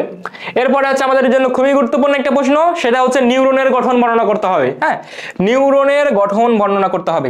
খুবই সোজা এবং ইম্পর্টেন্ট। এই যে আমরা আগে কি চিত্র সহ গঠন বর্ণনা, চিত্র সহ নিউরনের চিত্র অঙ্কন করতে হবে। নিউরনের মধ্যে কি কি থাকে? নিউরন তিনটা জিনিস নিয়ে গঠিত। এটা কি?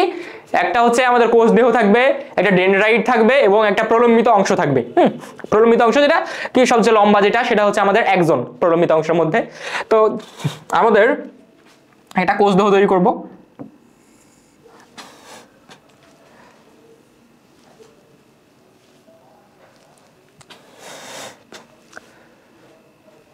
এই যে আমাদের একটা দিকে শুরু করি।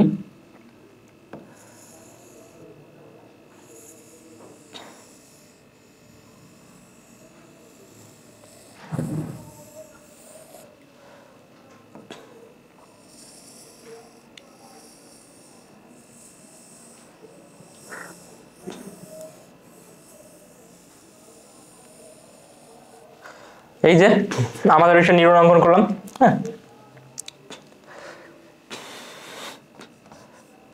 এই যে একটা নিউরন অঙ্কন করা হয়েছে,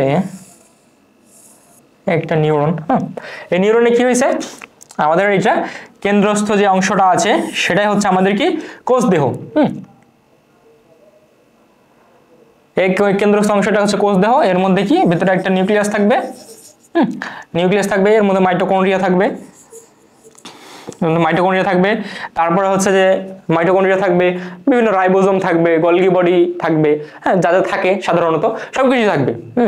আরেকটা স্পেশাল জিনিস থাকে এর মধ্যে, স্পেশাল জিনিস কি, স্পেশাল জিনিস হচ্ছে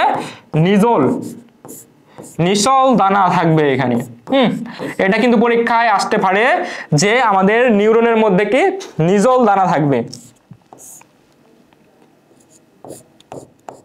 এটা কি নিজল দানা থাকবে, এটা হচ্ছে আমাদের কোষ দেহ, দেহর মধ্যে কি নিউক্লিয়াস, এটা হচ্ছে আমাদের নিউক্লিয়াস এবং এর মাইটোকন্ড্রিয়া, এটা হচ্ছে আমাদের প্রলম্বিত অংশের একটা অংশ, সেটা হচ্ছে ডেনড্রাইট। তারপরে আমরা যেটা পাচ্ছি সেটা হচ্ছে ডেনড্রাইট এবং সবচেয়ে লম্বা যে অংশটা পাচ্ছি সেটার নাম কি, সেটার নাম হচ্ছে অ্যাক্সন। আমাদের লম্বা অংশটার নাম কি, সেটার নাম হচ্ছে অ্যাক্সন। তারপরে আমাদের অ্যাক্সন, হ্যাঁ এই যে আমাদের চিত্র মোটামুটি এতটুকুই। আর আরেকটু জিনিস আমাদের দেখাতে হবে, সুন্দর করে পেন্সিল দিয়ে আঁকাবা এগুলা, যে আমাদের মায়োলিন আবরণ থাকবে, এভাবে করে সুন্দর করে আমাদের মায়োলিন আবরণ দিয়ে দিবা, মায়োলিন আবরণ, এটা হচ্ছে মায়োলিন, এটা কি মায়োলিন আবরণ। হ্যাঁ এই যে চিত্র, এভাবে একটা চিত্র অঙ্কন করে দেবা, চিত্র এটা কি নিউরনের চিত্র, শেষ, আর কোনো কিছু লাগবে না এখান থেকে। তারপর গঠন বর্ণনা করবা কি, ডেনড্রাইট নিয়ে গঠিত, ডেনড্রাইট আছে, তারপর হচ্ছে যে আমাদের অ্যাক্সন আছে, অ্যাক্সনটা হচ্ছে মায়োলিন আবরণ দিয়ে আবৃত থাকবে, এর মধ্যে কি বিভিন্ন ধরনের অঙ্গাণু থাকবে, নিউক্লিয়াস থাকবে, মাইটোকন্ড্রিয়া থাকবে, তারপর হচ্ছে যে এর মধ্যে থাকবে, এর মধ্যে সবচেয়ে স্পেশাল বৈশিষ্ট্য নিউরনে যেটা থাকে সেটা হচ্ছে নিজল দানা। নিজল দানাটা আমাদের নিউরনে স্পেশাল ভাবে থাকে, তো এটা আমাদের বলতে হবে। তো এরপরে হচ্ছে আমাদের, তো আমাদের এতটুকু এখান থেকে আছে। তারপরে হচ্ছে আমাদের কি বিভিন্ন গুরুত্ব চাই, যে আমাদের নিউরনের গুরুত্ব কি। তো নিউরন আমাদের মস্তিষ্কের গঠনে, আমাদের হচ্ছে যে স্নায়ুতন্ত্র যেটা গঠিত, এই স্নায়ুতন্ত্রের কার্যকরী একক হচ্ছে আমাদের এই নিউরন। এই নিউরনের মাধ্যমে কি হয়, আমাদের সারা দেহের মধ্যে যে আমরা বিভিন্ন অনুভূতি গ্রহণ করি, হ্যাঁ যদি আমরা এখানে একটা মশা বসে এসে, তো কি হবে, এই যে আমাদের এখানে কামড় দিবে, এই কামড় দিলে এখান থেকে আমাদের যে ব্যথা বেদনা সেটা হচ্ছে কি আমাদের মস্তিষ্কে চলে যাবে। কিসের মাধ্যমে যাচ্ছে, এটা যাচ্ছে আমাদের নিউরনের মাধ্যমে।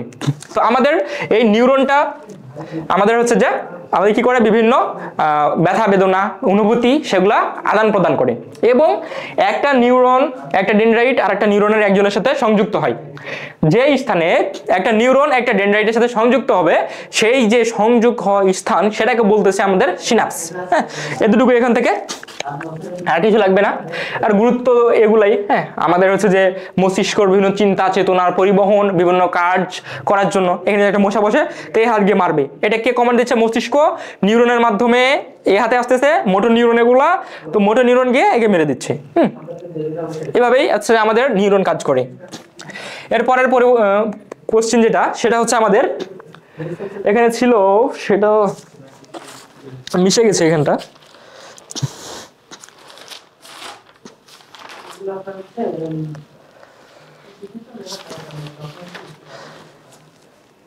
জটিল টিস্যু।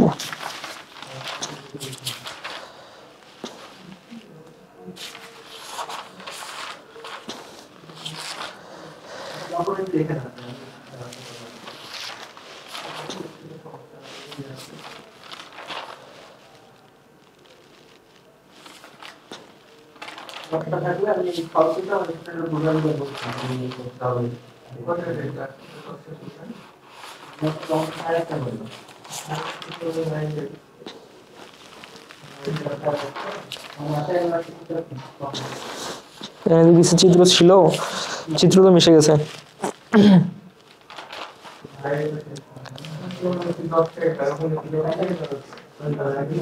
জটিল টিস্যু, হ্যাঁ এখানে আমাদের যেটা ছিল, এখানে এরকম একটা চিত্র ছিল,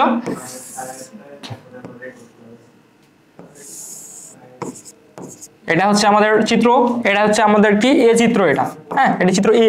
এরপরে যে চিত্র আছে সেটা হচ্ছে এরকম চিত্র, দেখেই বুঝতে পারছো আমি কি আঁকাচ্ছি, হ্যাঁ যারা মনোযোগ দিয়ে ক্লাস করেছে। এটা হচ্ছে আমাদের বি। এরপরে হচ্ছে আমাদের আরেকটা চিত্র দেওয়া আছে সি নাম্বার, হ্যাঁ সি চিত্র দেওয়া আছে।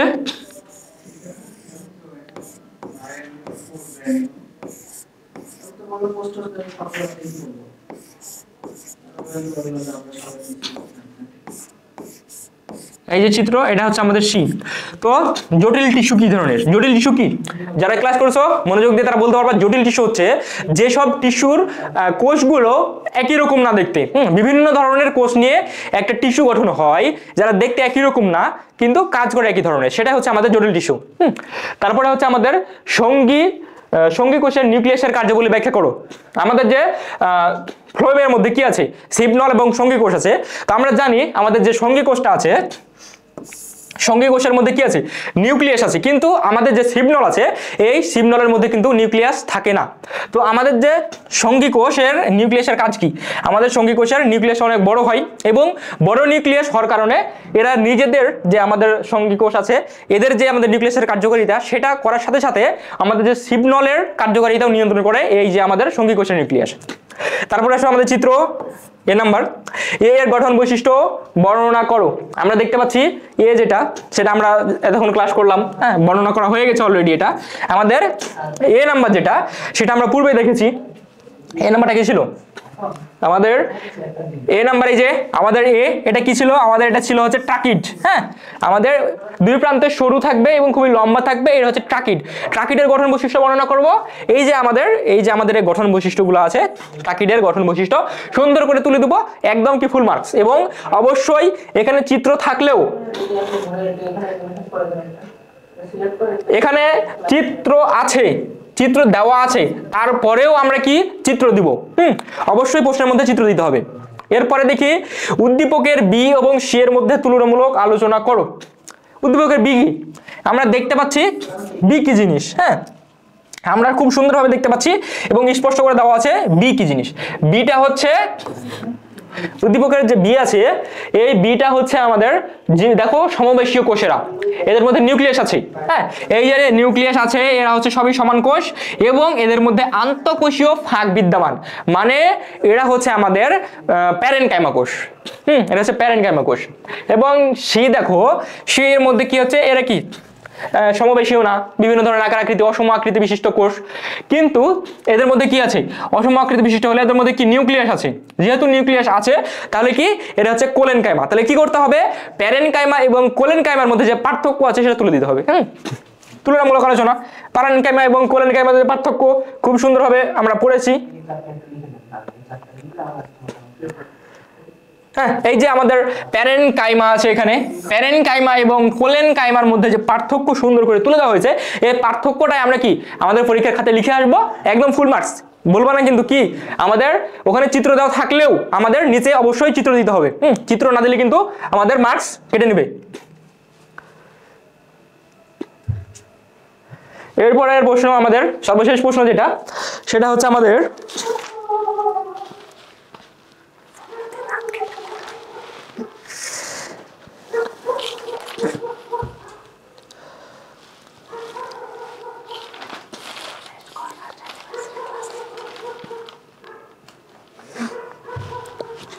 এটা ছিল এই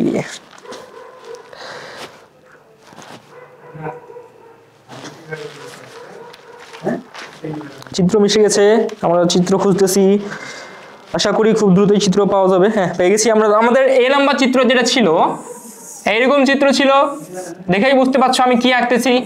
হ্যাঁ যারা বুঝতে পারছো না তারা অবশ্যই পূর্বের ক্লাস সুন্দরভাবে করবা, না হলে কি বোঝা খুব মুশকিল। এটা হচ্ছে আমাদের কোষ, হ্যাঁ এগুলা হচ্ছে আমাদের কোষ চিত্র, এটা এ নাম্বার চিত্র এবং এর পরবর্তী চিত্র দেওয়া আছে সেটা হচ্ছে আমাদের বি নাম্বার চিত্র। হ্যাঁ এটা হচ্ছে আমাদের বি নাম্বার চিত্র, এটা আমাদের বি নাম্বার চিত্র। এরপরে এখানে ফাঁকা দেওয়া আছে,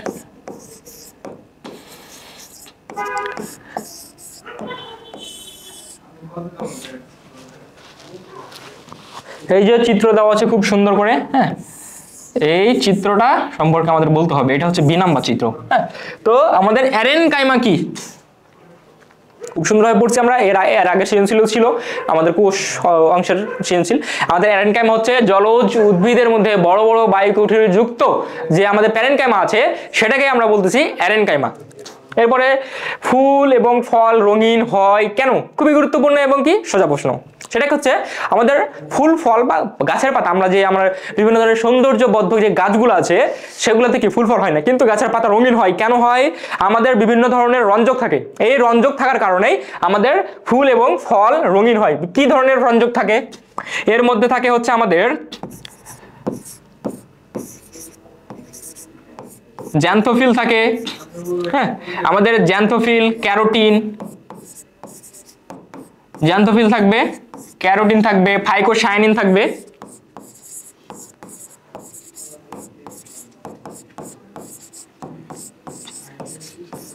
ফাইকোসায়ানিন আর ফাইকোএরিথ্রিন।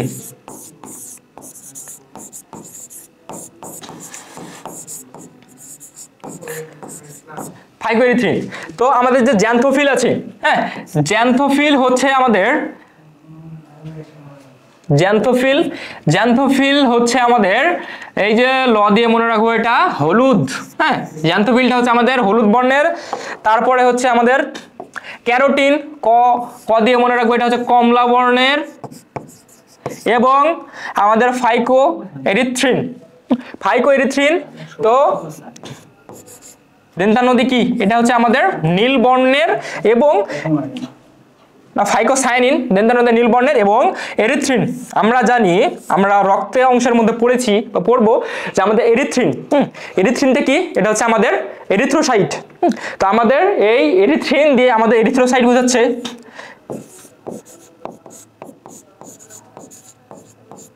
এই এরিথ্রোসাইট কি, এরিথ্রোসাইট কি বোঝা যায়? লাল, হ্যাঁ, লাল রক্তকণিকা বলি আমরা লাল রক্তকণিকা বলতেছি। সেহেতু আমরা এভাবে মনে রাখতে পারবো, যদি আমাদের ফল এবং ফুলের মধ্যে যদি আমাদের বিভিন্ন ধরনের রঞ্জক যেমন হচ্ছে জ্যান্থোফিল যদি থাকে তাহলে আমাদের ওই ফুল এবং ফল কি হলুদ বর্ণের হবে। যদি আমাদের ক্যারোটিন থাকে তাহলে হচ্ছে আমাদের ফুল ফল কমলা বর্ণের হবে। এবং যদি ফাইকোসায়ানিন থাকে তাহলে নীল বর্ণের হবে। এবং যদি ফাইকোএরিথ্রিন থাকে রঞ্জক হিসাবে তাহলে হচ্ছে এটা আমাদের লাল বর্ণের হবে। এরপর হচ্ছে আমাদের এর গঠন ব্যাখ্যা করো। আমরা আমাদের ক্লাসের মধ্যে এর আগে আমরা পড়ে ফেলেছি। হচ্ছে কি আমাদের যেটা সেটাই হচ্ছে আমাদের স্কেলিটাল মাসল, মানে হচ্ছে আমাদের ঐচ্ছিক পেশি। তো ঐচ্ছিক পেশির মধ্যে যে আমাদের গঠন বৈশিষ্ট্য ছিল এবং চিত্র সহ, যদিও এখানে চিত্র দেওয়া আছে তারপরেও আমরা কি গঠন বৈশিষ্ট্য লেখার পরে অবশ্যই আমরা একটা চিত্র অঙ্কন করে দেবো। এরকম করেই কিন্তু কি মার্ক করে দেবো, হ্যাঁ, কোথায় নিউক্লিয়াস আছে, কোথায় আছে আমাদের যে কোষগুলো আছে সবগুলো সুন্দর করে মার্ক করে দেবো। তারপরে হচ্ছে আমাদের ঘ নম্বর উদ্বেগে উল্লিখিত বি টিস্যু চারিতাত্ত্বীয় এবং অর্থনৈতিক উভয় দিক থেকে গুরুত্বপূর্ণ ব্যাখ্যা করো। আমাদের চিন্তা হবে যে আমাদের বি টিস্যুটা কি টিস্যু। আমাদের বি টিস্যুটা আমাদের চিন্তা হবে, আমাদের দেখা যাচ্ছে টিস্যুটা যে এটা হচ্ছে আমাদের ফ্লোয়েম টিস্যু। হ্যাঁ, তো আমাদের ফ্লোয়েম টিস্যুর মধ্যে ফ্লোয়েম টিস্যু এটা হচ্ছে আমাদের কিভাবে আমাদের হচ্ছে যে অর্থনৈতিকভাবে এবং শারীরবৃত্তীয় দিক থেকে গুরুত্বপূর্ণ সেটা আমাদের জানতে হবে। হ্যাঁ, আমরা এর আগে আলোচনা করেছি যে আমাদের ফ্লোয়েম টিস্যু কি, আমাদের ফ্লোয়েম টিস্যু হচ্ছে আমাদের খাদ্য পরিবহনের সাথে জড়িত। তো আমাদের পাতায় যে আমাদের খাদ্য তৈরি হয় এই খাদ্য এই ফ্লোয়েম টিস্যুর মাধ্যমে উদ্ভিদের সারা দেহে ছড়িয়ে পড়ে। এবং এই যে সারা দেহে ছড়িয়ে পড়তেছে এর ফলে কি উদ্ভিদ বেঁচে থাকতে পারতেছে এই ফ্লোয়েম টিস্যুর মাধ্যমেই। ফ্লোয়েম টিস্যু যদি না থাকতো তো খাদ্য সারা দেহে ছড়িয়ে পড়তো না, তাহলে উদ্ভিদ কি খাবার পরিবেশন করতে পারতো না। ফুল ফল যে আমাদের যে কি উদ্ভিদের সারা দেহের মধ্যে যে ফল তৈরি হচ্ছে সেটা কি পাতায় ফল তৈরি হইতো বা হতো না, এরকম হয়ে যেত। সো আমাদের যে একটা গাছের একটা বৈশিষ্ট্য আছে, ভারসাম্য আছে, সেটা নষ্ট হয়ে যেত। তো আমাদের ফ্লোয়েম টিস্যু সর্বোপরি আমাদের হচ্ছে যে খুবই গুরুত্বপূর্ণ। তো তোমাদের জন্য একটা হচ্ছে যে কুইজের ব্যবস্থা আছে। তো অবশ্যই তোমাদের জন্য যে কাজটা সেটা হচ্ছে যে আজকে আমাদের এই যে অধ্যায়টা, আমাদের আজকের অধ্যায়টি ছিল খুবই বড় একটা অধ্যায় এবং খুবই গুরুত্বপূর্ণ একটা অধ্যায়। তো এখান থেকে প্রতি বছর আমরা দেখলাম 2টা করে সৃজনশীল আসতেছে, 3-4টা করে এমসিকিউ আসতেছে। তো তোমাদের জন্য যে কাজটা থাকতেছে সেটা হচ্ছে আমরা যে চিত্রগুলো অঙ্কন করেছি মাইটোকন্ড্রিয়া, তারপর হচ্ছে ক্লোরোপ্লাস্ট, তারপর হচ্ছে নিউরন, স্কেলেটাল মাসল, হ্যাঁ, এই যে আমাদের যত ধরনের চিত্র অঙ্কন করেছি প্রত্যেকেই এই চিত্রগুলো নিজেরা বাসায় অঙ্কন করবা এবং আমাদের গ্রুপে পোস্ট করবা। যার চিত্র সবচেয়ে সুন্দর হবে তার মধ্যে থেকে 3 জনকে পুরস্কৃত করা হবে। হ্যাঁ, তো আজকে এ পর্যন্তই। আমাদের সামনের ক্লাসে আমাদের হচ্ছে যে নতুন নতুন অধ্যায়গুলো সম্পর্কে আমরা সুন্দরভাবে এবং গুরুত্বপূর্ণ টপিক, গুরুত্বপূর্ণ সৃজনশীল কিভাবে আসতেছে কোশ্চিন অ্যানালাইসিস করে আমরা হচ্ছে সামনের ক্লাসে আবার হাজির হব। ধন্যবাদ সবাইকে। সেই ক্লাস সেই আগুন।